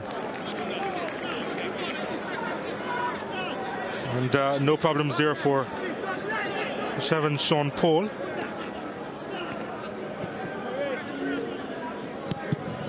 Showing their intent pretty early, Boys Town, in the second half, as Cleon Price got a touch there. Jeremy Lynch couldn't get by his marker though, although he got there first.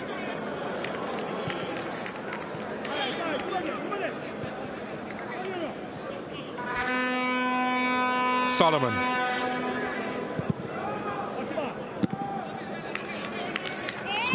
That didn't go where we expected it to go. Xavier Virgo. Is he still the best right back in the Premier League, Xavier Virgo? Or is it just, you know, because of reputation? Because he does have a reputation, doesn't he? He's a very good player, but I think he's trying more of his quality. Here's Cleon Price. Price decides to go wide. Lynch calling for the ball, but Price goes alone. Was always going over.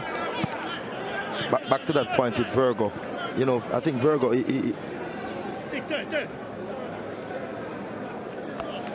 yes, back to that point with Virgo. I think Virgo definitely is one of the better squarers of the ball or crossers of the ball in the league. But, you know, he is on the most senior side of life now in terms of his football. You know, so in terms of national duties, I think that will be very, very hard for him now. Here's Wayne Ellis. Searching ball for Jamil Hardware. Solomon. He's had a really good game, hasn't he, so far? Cleon Price. Ewan Grandison now. Tremaine Stewart. has some space, closed down Stewart. Now he finds Grandison. Now it's with Jeremy Lynch. Pulls it across. Still a chance. How did he miss from there? Ewan Grandison, what have you done? From point blank range, in the 6-yard box, Grandison missed everything. Sometimes these players just tend to go for power instead of just precision. I don't think he'll ever get a better opportunity than that tonight. Ewan Grandison. The defenders put him under some amount of pressure though, Donald. But he should have done better. Put him under some, what kind of pressure? You're 7 yards away from goal. That should have been on target. He should have done much better. I'll be a proud pass coach tonight if he had put that in the goal. Oh, you taught him how to kick. I see. No, how to play. Here's Hardware. Jamil Hardware with the possession. It was not on the same wavelength at all with Virgo. That's the difference. That's the point that you're making? With the old Virgo. And the new Virgo. And the new Virgo. Okay. The old Virgo will be tearing down that. Of course, the new Virgo is an old Virgo, which is also the point that you're also trying to make. They're trying to twist me up to that. I'm just helping you, brother.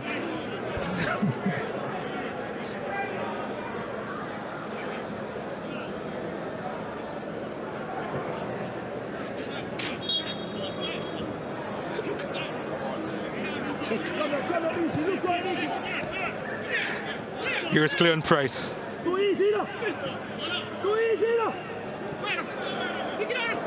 Morris running all over the place. Keeper got a touch on that one, although it wasn't going goal, but I think he was more opting for the pass. The thing that was working very, very well for the Boys Town team in the first half, though, was that they were pressing the ball much higher up the field, and in the transition from defense to attack, they were sharper. So they need to get that going again. But this time they need to put on their scoring boots. Well, here's a difference as well. Portmore United are pressing in kind. That's what they're doing now. So Boys Town, they don't have as much space as they did in the first half. Here's Lynch. Got by one. Jeremy Lynch still. Why did he opt to pass? He should have taken the shot. Decided to instead play Tremaine Stewart. Anyway, Portmore United still with possession, heading towards the byline. Ricardo Morris, and then just ran out of room and possibly ran out of a bit of imagination there. Didn't get a lot of support. There's a player down for Boys Town inside their own penalty area. He's going to get some attention now. Looks to be in some pain there, Kamali Frey.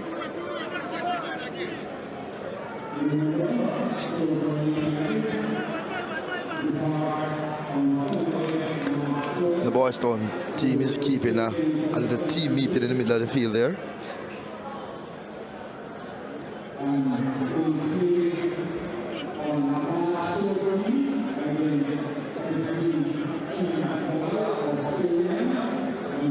There's Andrew Price.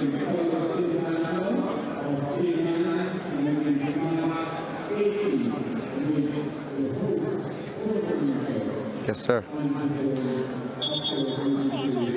They really have to regroup, Boys Town, and they're meeting now to have a little bit of a discussion there. That shows some amount of seniority, you know. I think Virgo stepped in there and calling the team, you know, trying to make a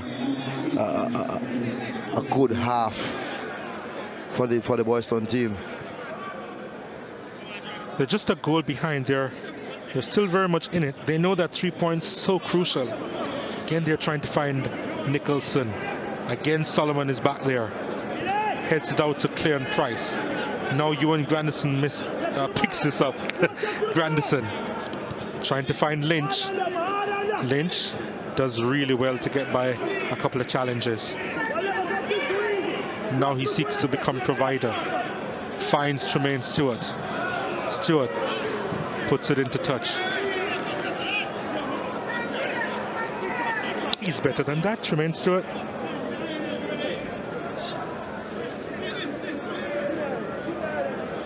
I think it's a bit early for Boys Town to throw everything in the attack, but I just think they just still need to do what they were doing very, very well in the first half. Again, the long ball of field. This looks dangerous. Too far in front of Shamar Nicholson. Those long balls just not working for them tonight. They just need to just have patience, keep possession, move the ball around, and the chances will come again. But this time they just need to finish them off. I mean, you're playing at the stadium, you think that you'd be more inclined to play the ball along the turf. I think these teams must get a training session the day before they play Monday Night Football at the stadium. For some reason, they're not using the quality surface that they have to play with. It's habitual, the style of play. And I suspect that where these teams would usually train, it's not as lush, not as green as the National Stadium. So they use the aerial route more often than the ground. Definitely had to do that when they were at College Smith Drive.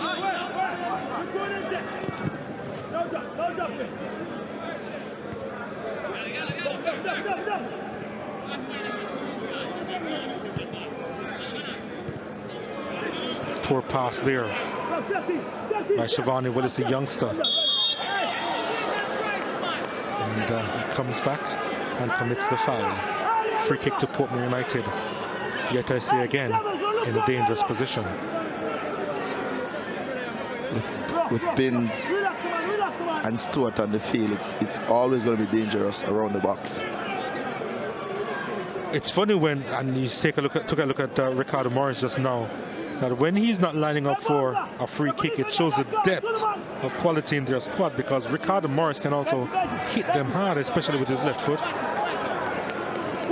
But it's Binns and Stewart again behind this one.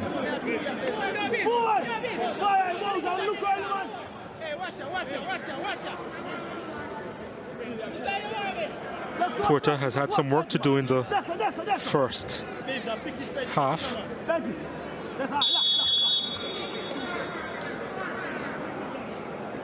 But is it Stewart? Is it Binns?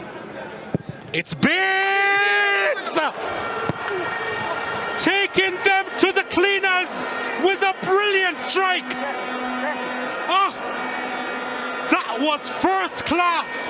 That was beauty. That was perfection. And it's 2-0. How many times are we going to see this from Binns? How many times?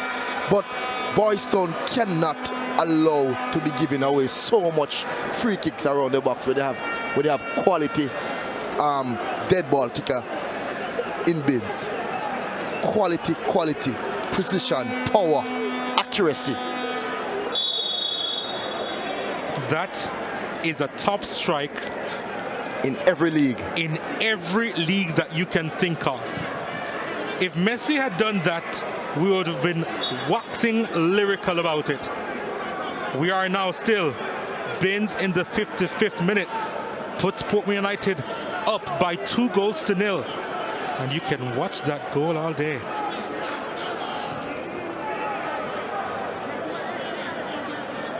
Remember, he scored a bomber against Montego Bay United in the finals last year also.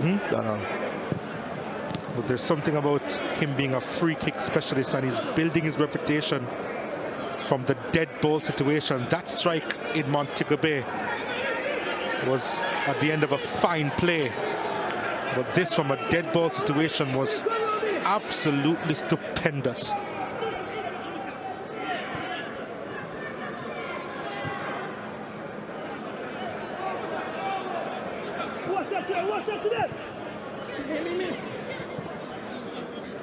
Binns' goal, in fact, against Montego Bay United was part of the top 100 goals in the world in 2016, according to my producer Phil Riley. In the age of alternative facts, it probably doesn't matter anyway. Here is Cleon Price.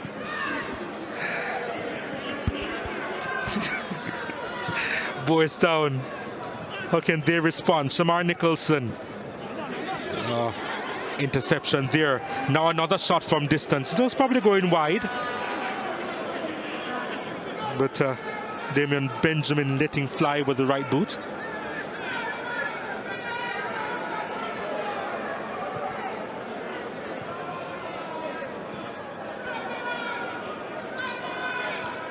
Well, we've seen quality inside the National Stadium.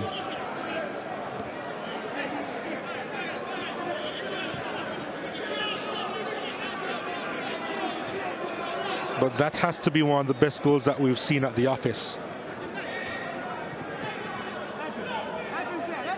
At club level, at international level, that has got to be one of the best goals that we've seen inside the National Stadium.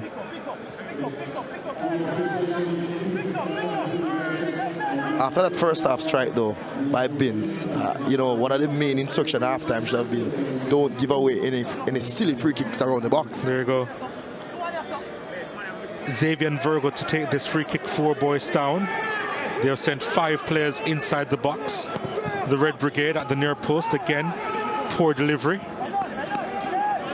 Stabbed it out. Did the Portmore United defense.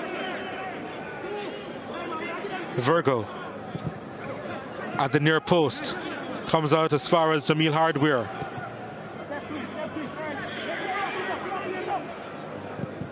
Sends this one inside to Nicholson. Didn't attack it. Probably deceived by the flight of that one. Can you believe that Binns' goal against Montego Bay United was viewed by over 33,000 people on Facebook. YouTube, on Facebook? Yes. Yeah, I can't believe that. I can't believe that. This is Damian Binns. Clean Price gets a return ball from Michael.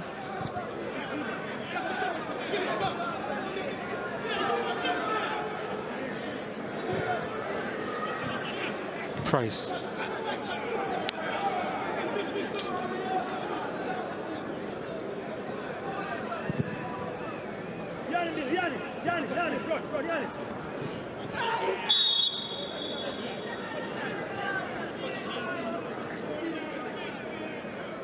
Free kick will go in favor of Boys Town.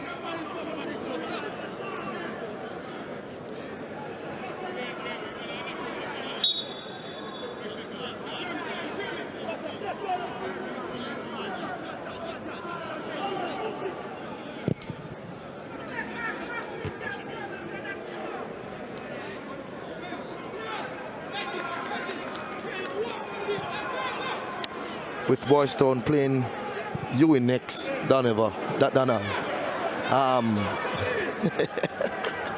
It's okay, you can call me anything you want, man. With Boys Town playing Ewing next. It doesn't get easier for them, does it?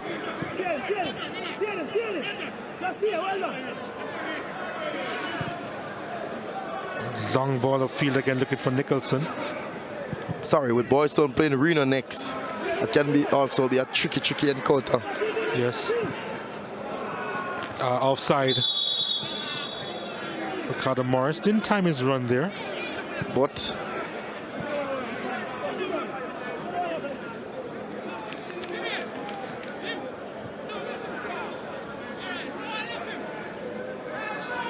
could have been a bit disappointed with that. That's the first offside call against Portmore United. Boys Town, they've had 2 calls against them.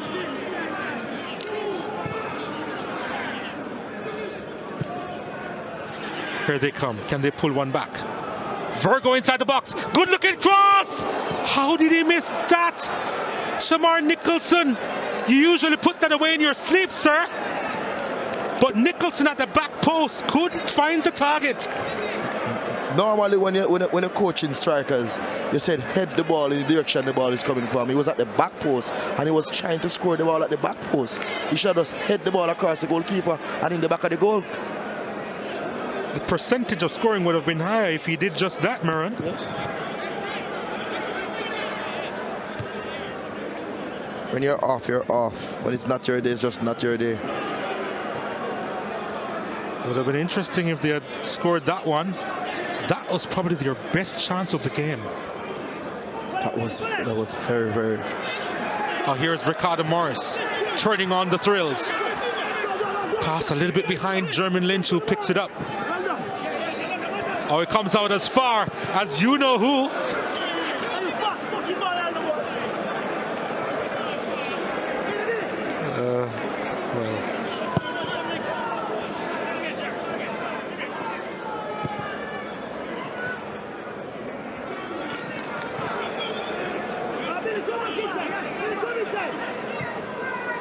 Benz. Now it's with Grandison after that attempt. Oh, they lose possession. Boys Town coming forward. Nicholson was trying to make the run, but it didn't reach him. Stewart picks it up. Now it's with Price.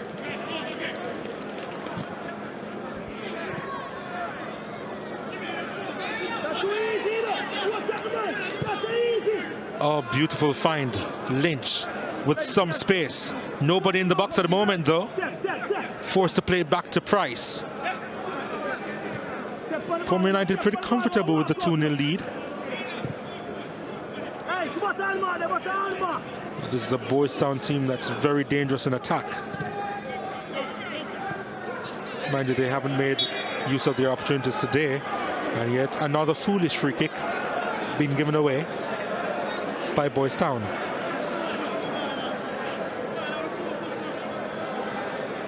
I'm not sure if there's a lot in that from Kimali Frey. He did lift his hand ever so slightly, Kimali Frey, but I'm not sure if there was a lot in it. Boys Town need some fresh legs up front, though, Donald. I think they're going to be making a couple of changes soon, Boys Town. They have to. They need to get back into this contest.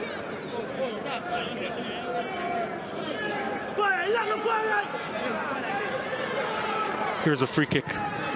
Sent high inside the box. Cleon Price was trying to get on the end of it.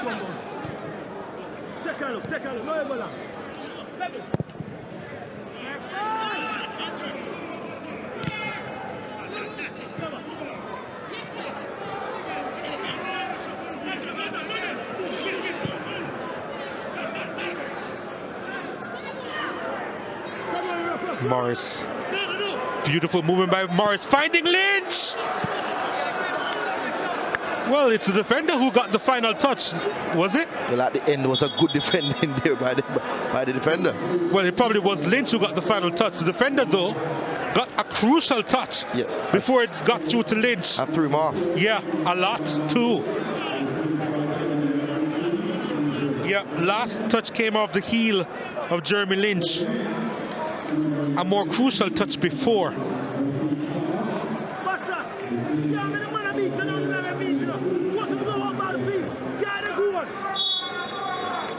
Andrew Allen is on, replacing Rafiq Thomas.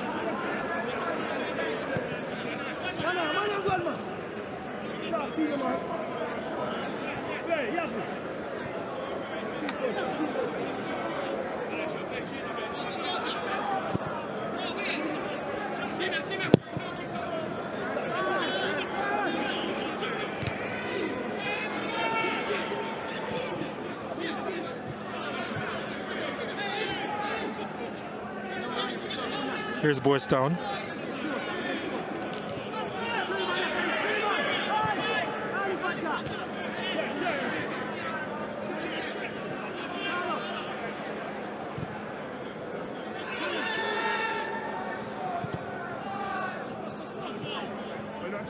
Good defending, Ricardo Morris, tracking back, getting the vital header.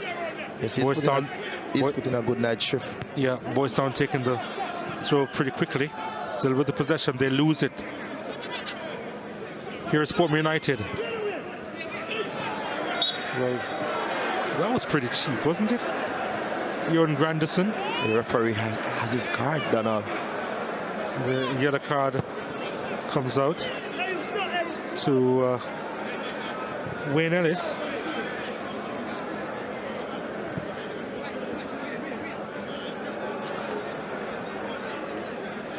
Grandison, he had already kicked the ball away. We were speaking about his dribbling skills before. He had kicked the ball away, and I'm not sure why Wayne Ellis decided to do that. just to confirm the other card. Probably wasn't sure about his coverage. Probably didn't know exactly where the ball went or if he has a covering player there.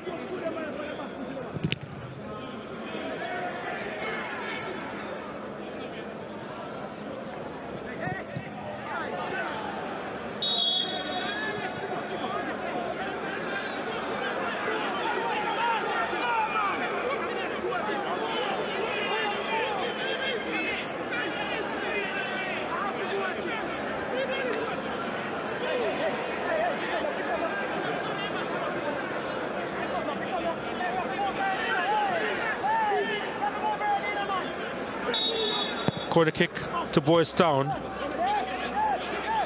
Stoutly defended by the Portmore United defence.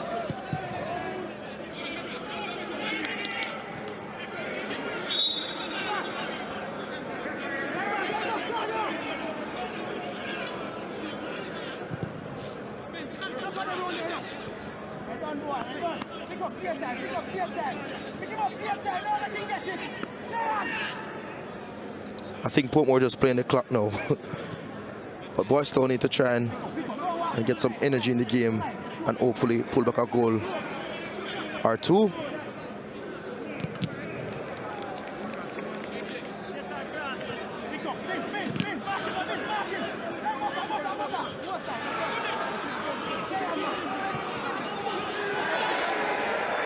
There's a peel there.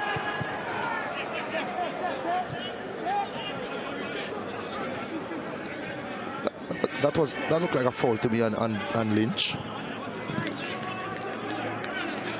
On Lynch? Yes. I think the referee just basically decided that he did not give the penalty, so he won't give that push.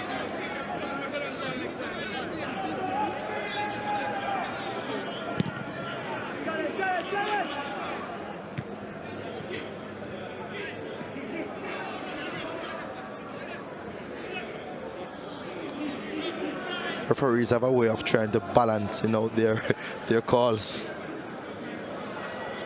It's a very difficult thing to do and maintain.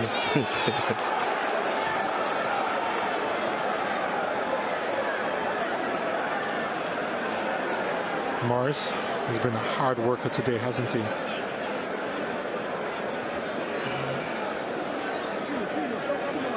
There are a few candidates for MVP tonight. The man of Solomon in the Solomon, back. he's number one. Yes. For me, actually, the man of Solomon, he's been a rock at the back, hasn't he? Definitely.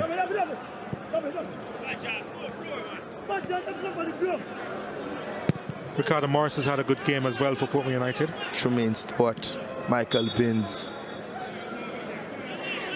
But my number one so far is the man of Solomon. There he is.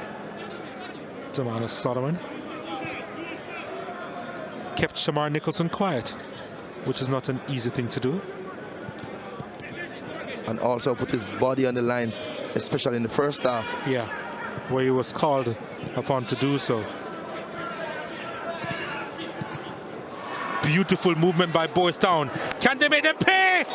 Fingertip save, was it? Yeah. Brilliant save there by Sean Paul. Brilliant save.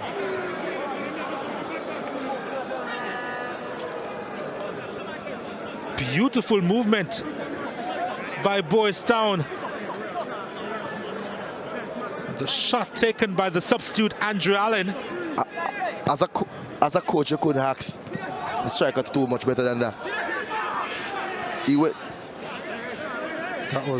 hard to the far post, but it was just a brilliant save by Sean Paul there.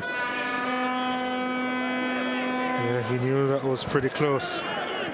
Really rifled that, didn't he? And it was heading in the goal. Yeah, it was. See a player down inside the box. It's a Portmore United player. Tremaine Stewart has been influential for Portmore United.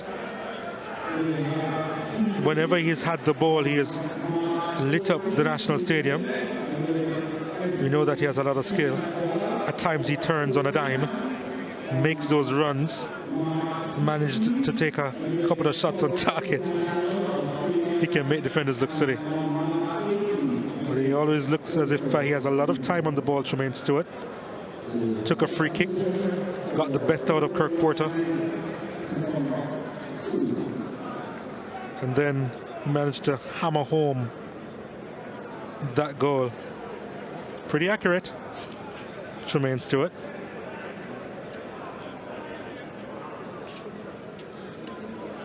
Very, very good performance so far by Tremaine. So, as far as we are concerned, it's between Damana Solomon and Tremaine Stewart for player of the game. And normally the player who scores a goal normally get the edge. Most time then. Well, that's just biased. Absolutely biased to that one. Defenders are just hard. Javon East is to on be top players. I don't know why. Javon East is on the field, by the way. Didn't he score a spectacular goal himself, Javon East? I wonder if my producer Phil Riley can tell me if it made the top 200.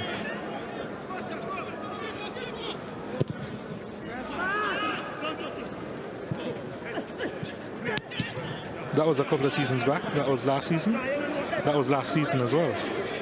East is on for Lynch. Yeah. I like Lynch. He's an intelligent player, but just didn't have a lot of luck today. Beautiful movement by Boys Town. Good defending there by Dice. Yeah. Just to confirm that East is on for Lynch as the long ball of field looking for Clarence Price, the strike partner of East. Price forced to play it back. Binns of the Damien variety.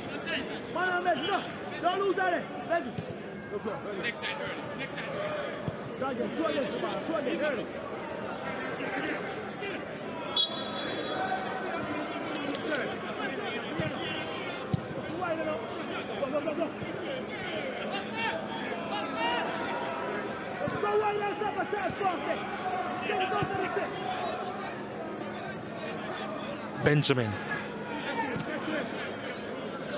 Hardware. That boy has some skill, you know.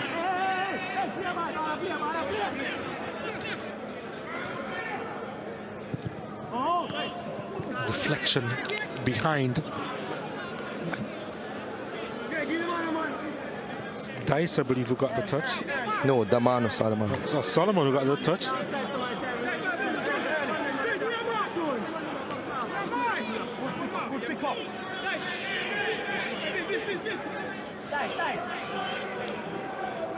Boys Town taking their time about this one. Corner kick taken. Paul got a hand there. Andrew Allen. Playing it into space. Beautiful movement by Boys Town. Solomon is there.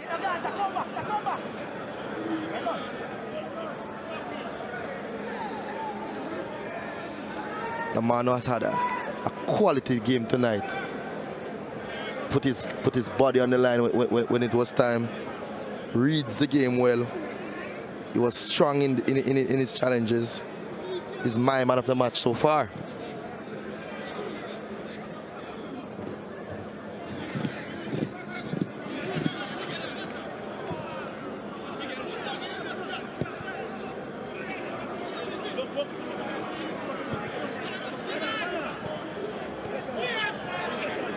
Well, Wayne Ellis playing it around at the back.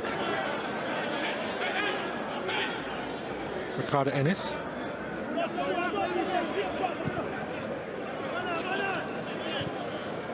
Andrew Allen. Strikers are on the field to score, so the defenders are on the field to defend. So if a defender is having a good game, then why not give him the man of the match?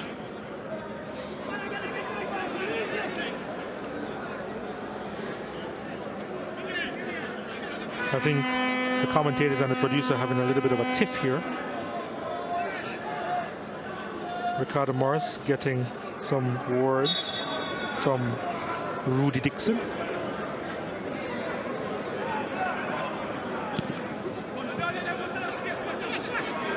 Probably because our producer was a striker in his heyday.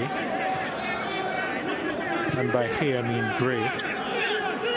Here is Cleon Price. Interception made easily.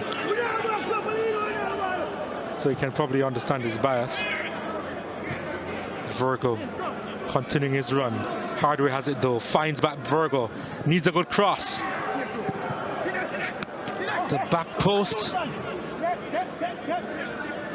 Lost opportunity again. Story of the night for Boys Town. Here they come again though. There's a whistle on the play. Boys Town bench absolutely irate. Andrew Price throwing his hands in the air. Doesn't like the call. And I believe that he feels that there have been a couple of soft calls against his side tonight. And he's absolutely ticked, for want of a better word. If it was some referee, Mr. Price will be in the stands watching.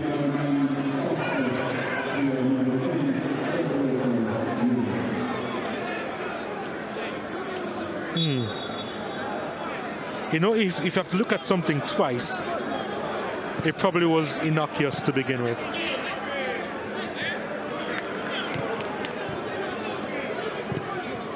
Here's Boys Town. Howell lays it off. Oh, Hardware couldn't get there in time. I believe that there was a vital touch there.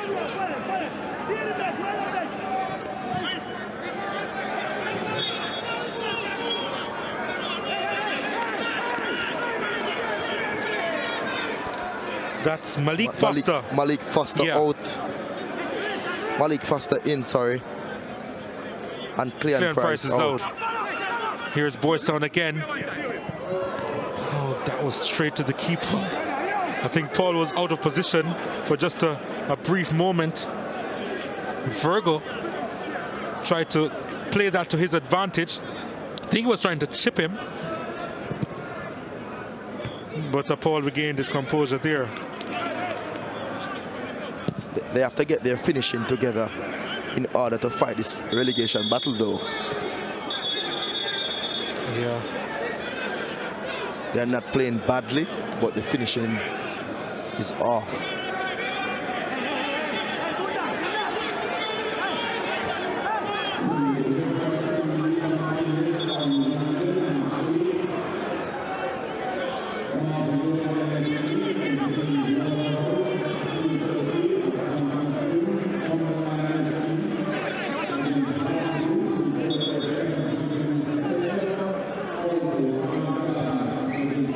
Here's Boys Town. A chance here, straight to Paul. Garfield Gillespie with the effort on target.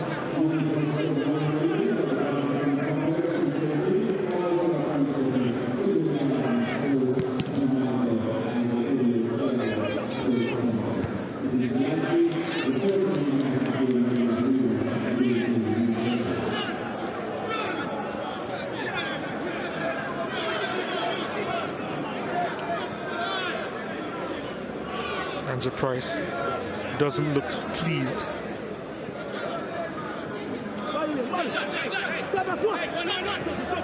Here's Tremaine Stewart now, trying to weave his way through traffic.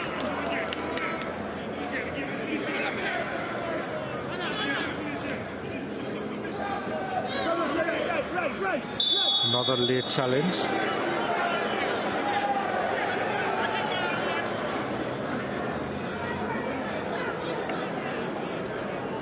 Kimali Frey.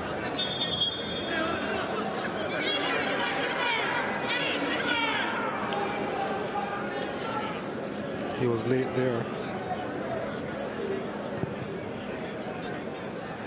Just to confirm that Kimali Frey gets the yellow card.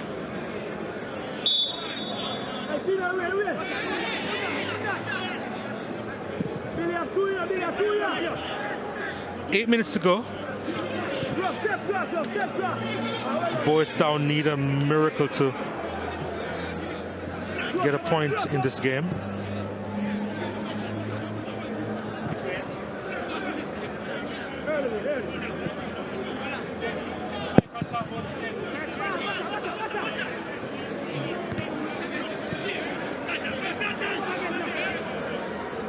Here's Boys Town. Free kick. Everything's going to upset Boys Town at the moment. There are supporters in the stands. Here's a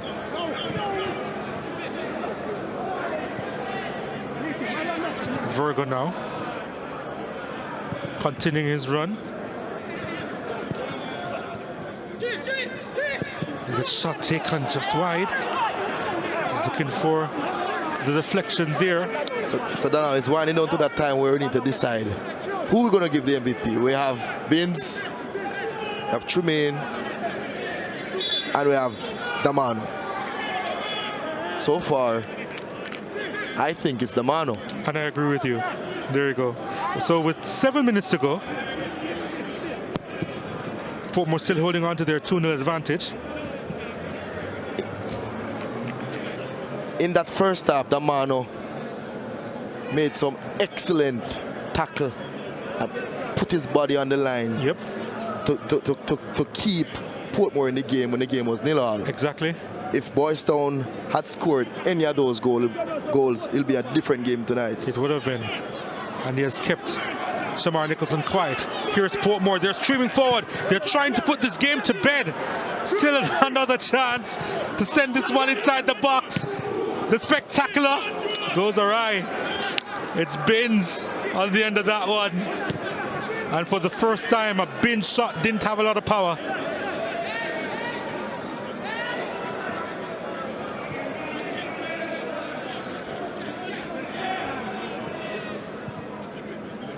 Here's Boys Town through Virgo. Now they're beginning to close him down, the Portmore United players. He's getting up in age, but he's still pretty dangerous. Not that fast though.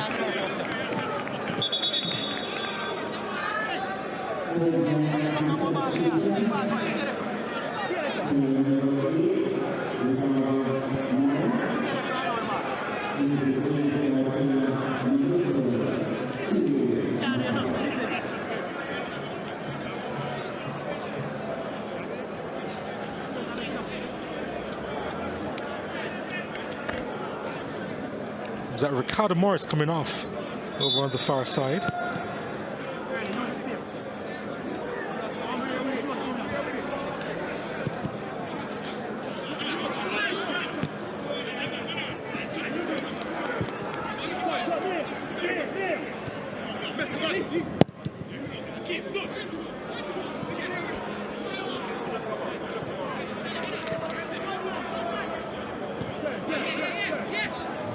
Here's Boys Town now at the back.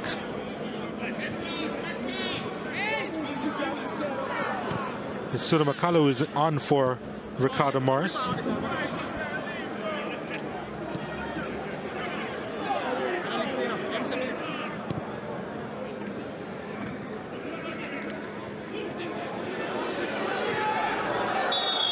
Another whistle on the play.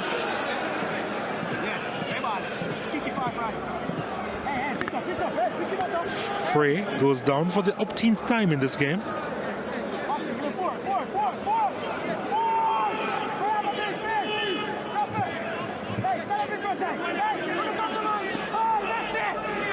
Frey challenged from behind by Enrico Ricketts.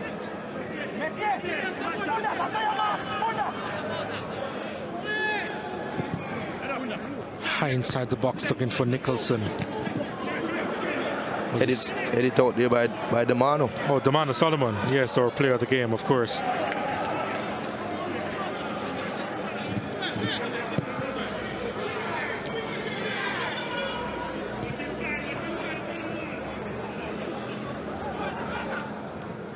Oh, what a turn by Virgo. But he got clipped by Suda McCullough. Wanted a card there, didn't get it. McCullough was, well,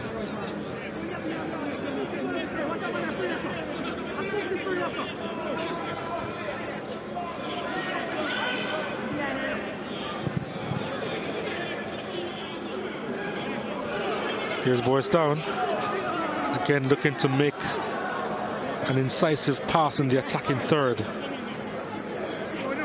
Here's another opportunity to pull one back.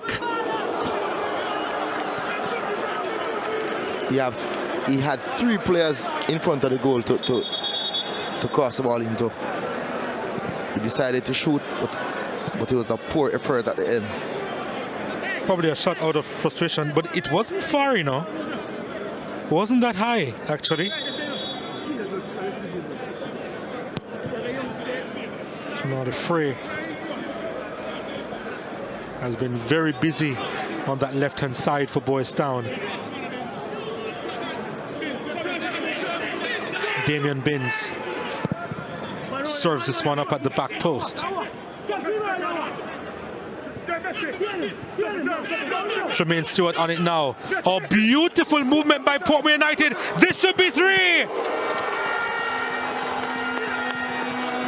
Easy does it. 3-0. 3 points. Grandison finally puts one away. And it's all she wrote from the National Stadium tonight, with Portmore United tearing Boys Town apart. And is that the face of a relegated coach? Portmore United 3, Boys Town 0. Defending like that, shooting like that, it spells trouble for Boys Town. If you're fighting the relegation battle, you have to be defending and defending stoutly. And you have to do the same in terms of scoring. Portmore with some good football there in the box. And Grandison let Coach Gardner, proud coach tonight, as one of my past players. He was the captain of my first Dakota Cup team who went to the final in 2010 against Rossies. Portmore United 3, Boys Town 0. Ewan Grandison with his 6th goal this season.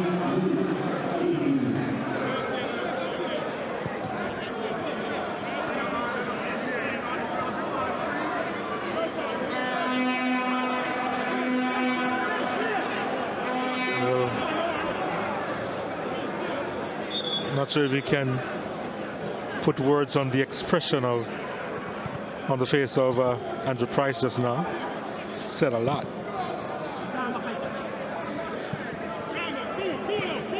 General Hardware.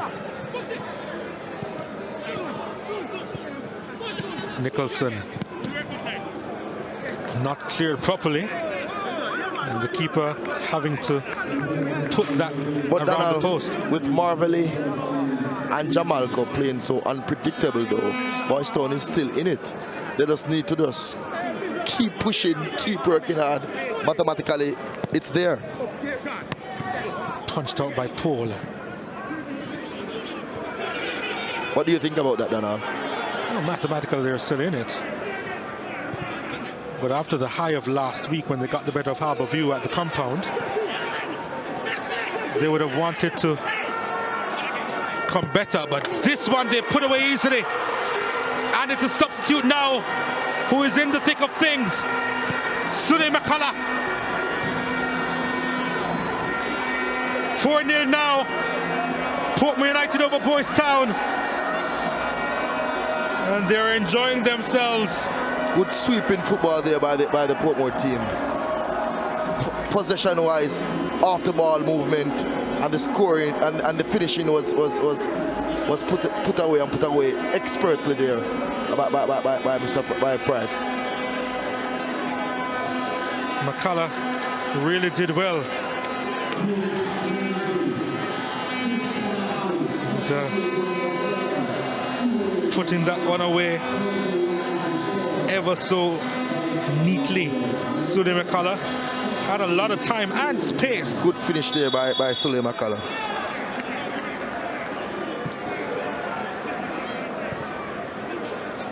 Portmore United 4, Boys Town 0.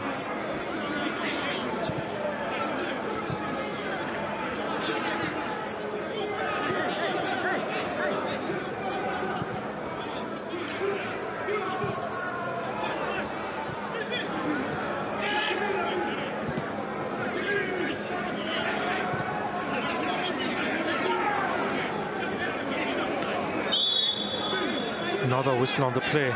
Free kick goes in favour of Portmore United. But Donald, with such a goal-scoring feast here by the Portmore team, one should think that, you know, the MVP could be also offensive player. We're still in limbo here. We have so many good players on this Portmore team who played well tonight. We have Damano, we have Tremaine, we have Binns. What's your take, Oliver, for the final time?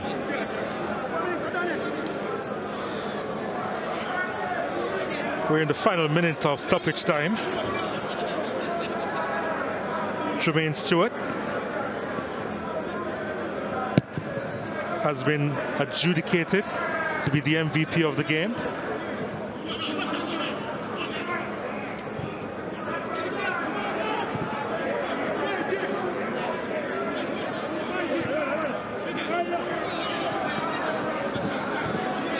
Frey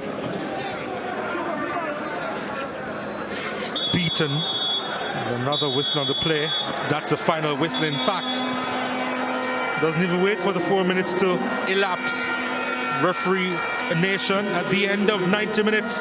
It's a dejected Andrew Price we see, so you can understand the result.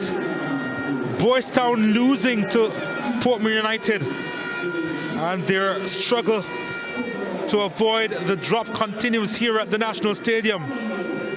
Portmore United consolidating their position in the top 6. Boys Town, they are still quite a few points away from safety. Still 7 points away from safety. But Portmore United will be pretty happy with the result. After 90 minutes, Portmore United 4, Boys Town 0.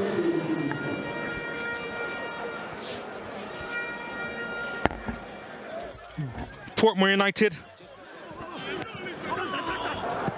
went ahead through Tremaine Stewart on the stroke of half-time. Stewart doing well there on that mistake. Then look at this effort. That is just absolutely brilliant. Michael Binns with a rocket of a free kick into the top left-hand corner, making it 2-0.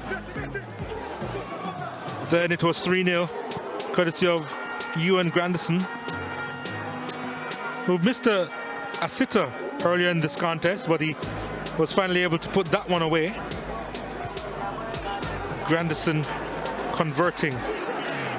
And then the substitute, Sudi McCullough, got into the act as well for Portmore United.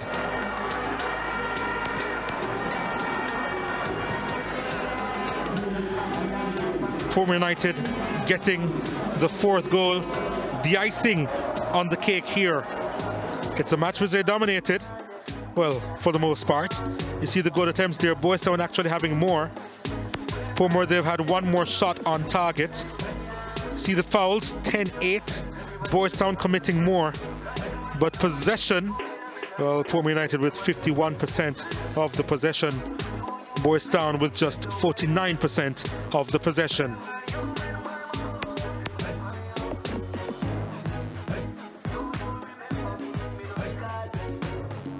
All right, so I'm here with our man of the match and, of course, the assistant brand manager at Red Stripe, Rashima Kelly. Tremaine Stewart, for your first goal, for the opening goal in the game, rather, the first half strike, and for your general play over the course of the 90 minutes. You are the Sportsmax man of the match. Congratulations, sir. Thank you very much. All right, Rashima, you have a presentation to make? I do. Congratulations. Drink responsibly. Sure. Enjoy. All right, grab a Red Stripe. Tremaine, quickly, the big performance today from Portmore. It was a hard-fought game over the course of the first 45 until your goal. How was it out there for you? Well, out there it was wonderful for me because we've been training in the week very good, and we were dreaming to play on a pitch like this. So when we get the call upon here that we're going to play at the National Stadium, it was a joy for us. We've been working hard and come out tonight and execute very well. What can you tell the fans of Portmore United about what the players plan to deliver for the rest of the season? Well, for the rest of the season, we plan to deliver our best, because only our best is good enough. And we're going to take it one game at a time. And today we see the play that we displayed tonight. So it's a very good one. We have one Thursday, so we have to go back, sit down, focus.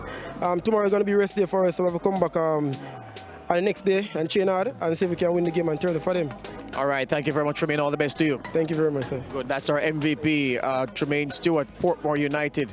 I am being joined now by the coach of Boys Town, Andrew Price. Andrew, wow, the first half you had some gilt-edged chances. You didn't take that, and it's been a feature of the games that you've lost. I can't recall doing a Portmore game where you've lost a game and not had several chances to score, but you just couldn't finish them. Yeah, definitely. You know, we got a number of chances in the first half, and we didn't take the initiative and put them away, and it came back to haunt us. What you saw today was a Portmore team, a team on a mission. They're going to the Caribbean Club Championships, and they use this game and play with a lot of intensity. We didn't match them with intensity today, and we just didn't get started at all. If we had put away some of those early chances, maybe the game would have been a little bit different. But after conceding that one in the second half so early, you know, the team got very deflated. But it's my job to get them motivated and get them ready again for Thursday's game. You must tire of hearing this question, but it's a question that has to be put to you given where you are in the league and what your objectives are. The matches are running out. The points are still there to be won. It's a very sticky situation, almost no margin for error. Do you believe you have the tools at your disposal to do it, to escape relegation? Yeah, we're going to fight till the very end. We are going to fight till the very end, and we are going to give it a good, honest effort until the end of the season. There are points still there to be picked up, and we are going to go out there with earnest effort to go and try and pick up those points. Andrew, thank you very much. Thank you very much. That's Andrew Price, the coach of the Boys Town team. 4-0, the beating that his team took this evening. All right, the winning coach is with me now, Lenworth Teacher Hyde. Congratulations first up. Thank you. All right, so your team, it was a difficult thing for the first part of the game, but Boys Town really came and they matched you. They overpowered you in some respects. Tremaine Stewart gave you the go-ahead goal late in the first half. Did the tide turn then for your team? Yeah, most definitely. Especially what they were doing, they were hitting us with the long bars on the right side of the field, and we didn't angle it well. So in the second half, in the changing room, we discussed that, you know, we're going to stop them from doing that. And we brought over, tell Grandis to come more to the right side, and we try and prevent them. But from we started putting down the ball on the ground and start passing the ball and use the width to our advantage, I think it worked more in most part for us. You're firmly in the playoff positions now, Lenworth, and it does suggest that you will remain there for the rest of the season. The objective, I spoke to Linval Dixon before the game, and I said to him that what happened last year when you lost to Montego Bay United, the players must be still hurting from how the final slipped away from them. Is it that revenge is on the players' mind and everybody's motivated to go one better this year? Well, when I came in, our goal is to reach back to the final. You know, if we don't do that, that means we haven't improved. So we just want to get there, and it's going to take time, it's going to take hard work, and we want the chemistry in the team to maintain. You know, if we can maintain the chemistry, I think we'll get back to that.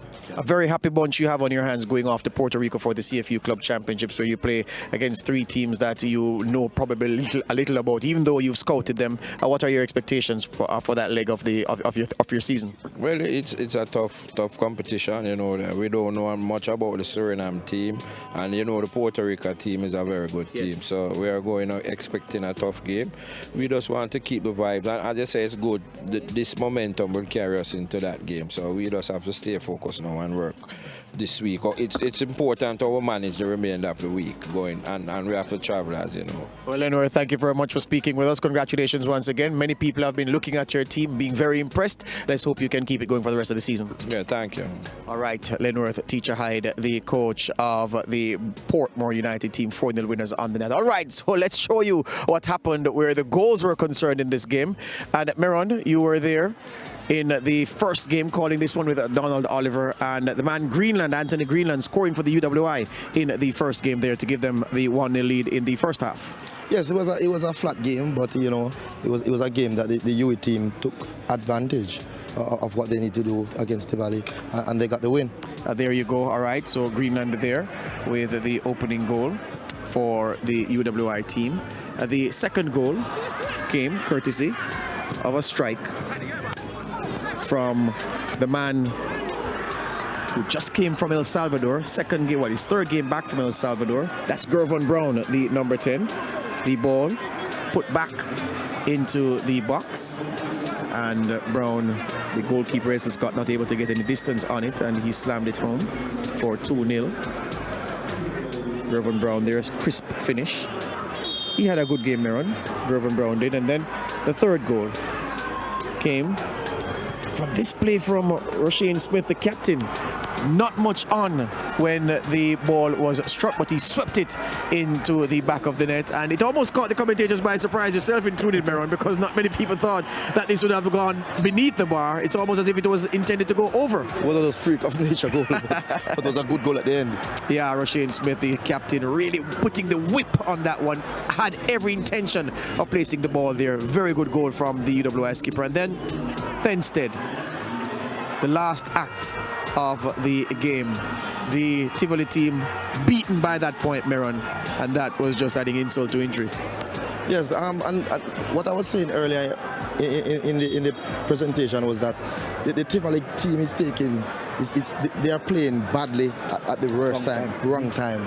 They're finding getting a bad form in the latter part of the season now, and it spells danger for them. Yeah, seeming to be having trouble. All right, the second game or commentary game, poor header from the defender, presenting a gift to Tremaine Stewart.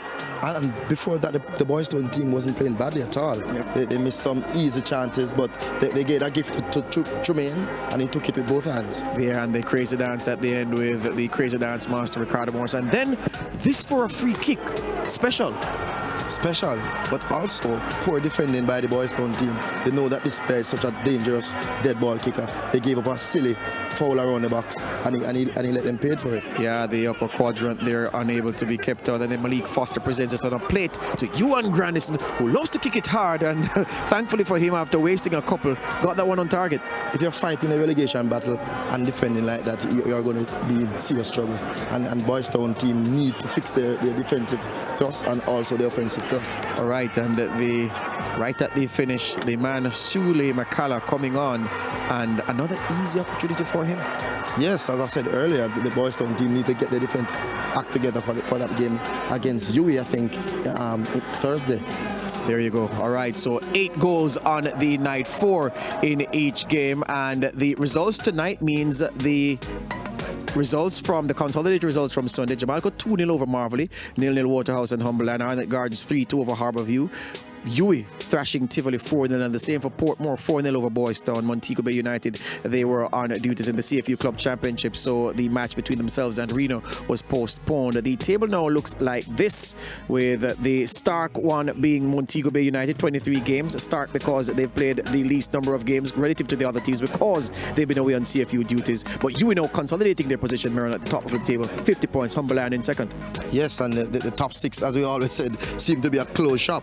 You know, Reno is fighting hard to get there, but I don't think they can ever catch Arnett. Yeah, no, 10 points between them and Arnett Gardens. All right, the next 5 fixtures for Portmore United, they will be playing away to Reno, then they'll be home for 3 consecutive games with Arnett Gardens, Harbourview, and then Humberland, and then they travel to the west for an encounter against Montego Bay United. For Boys Town, a lot of maths being crunched, a lot of numbers with not math, arithmetic really, it's just addition and subtraction. Boys Town against UWI, they're at home. Jamalco will host Boys Town in 2 games from now. Then Boys Town will play Marvelly and Mobay United in back-to-back home games before they travel the short trip to Tivoli Gardens. So Monday Night Football, 8 goals overall, Meron, on a good surface once again. We saw some good football. There was poor defending for both of the teams that lost, and worryingly, from your perspective at least, you sensed a lack of mental focus of the Tivoli Gardens team. Yes, mentally they're not getting it right, especially right now. But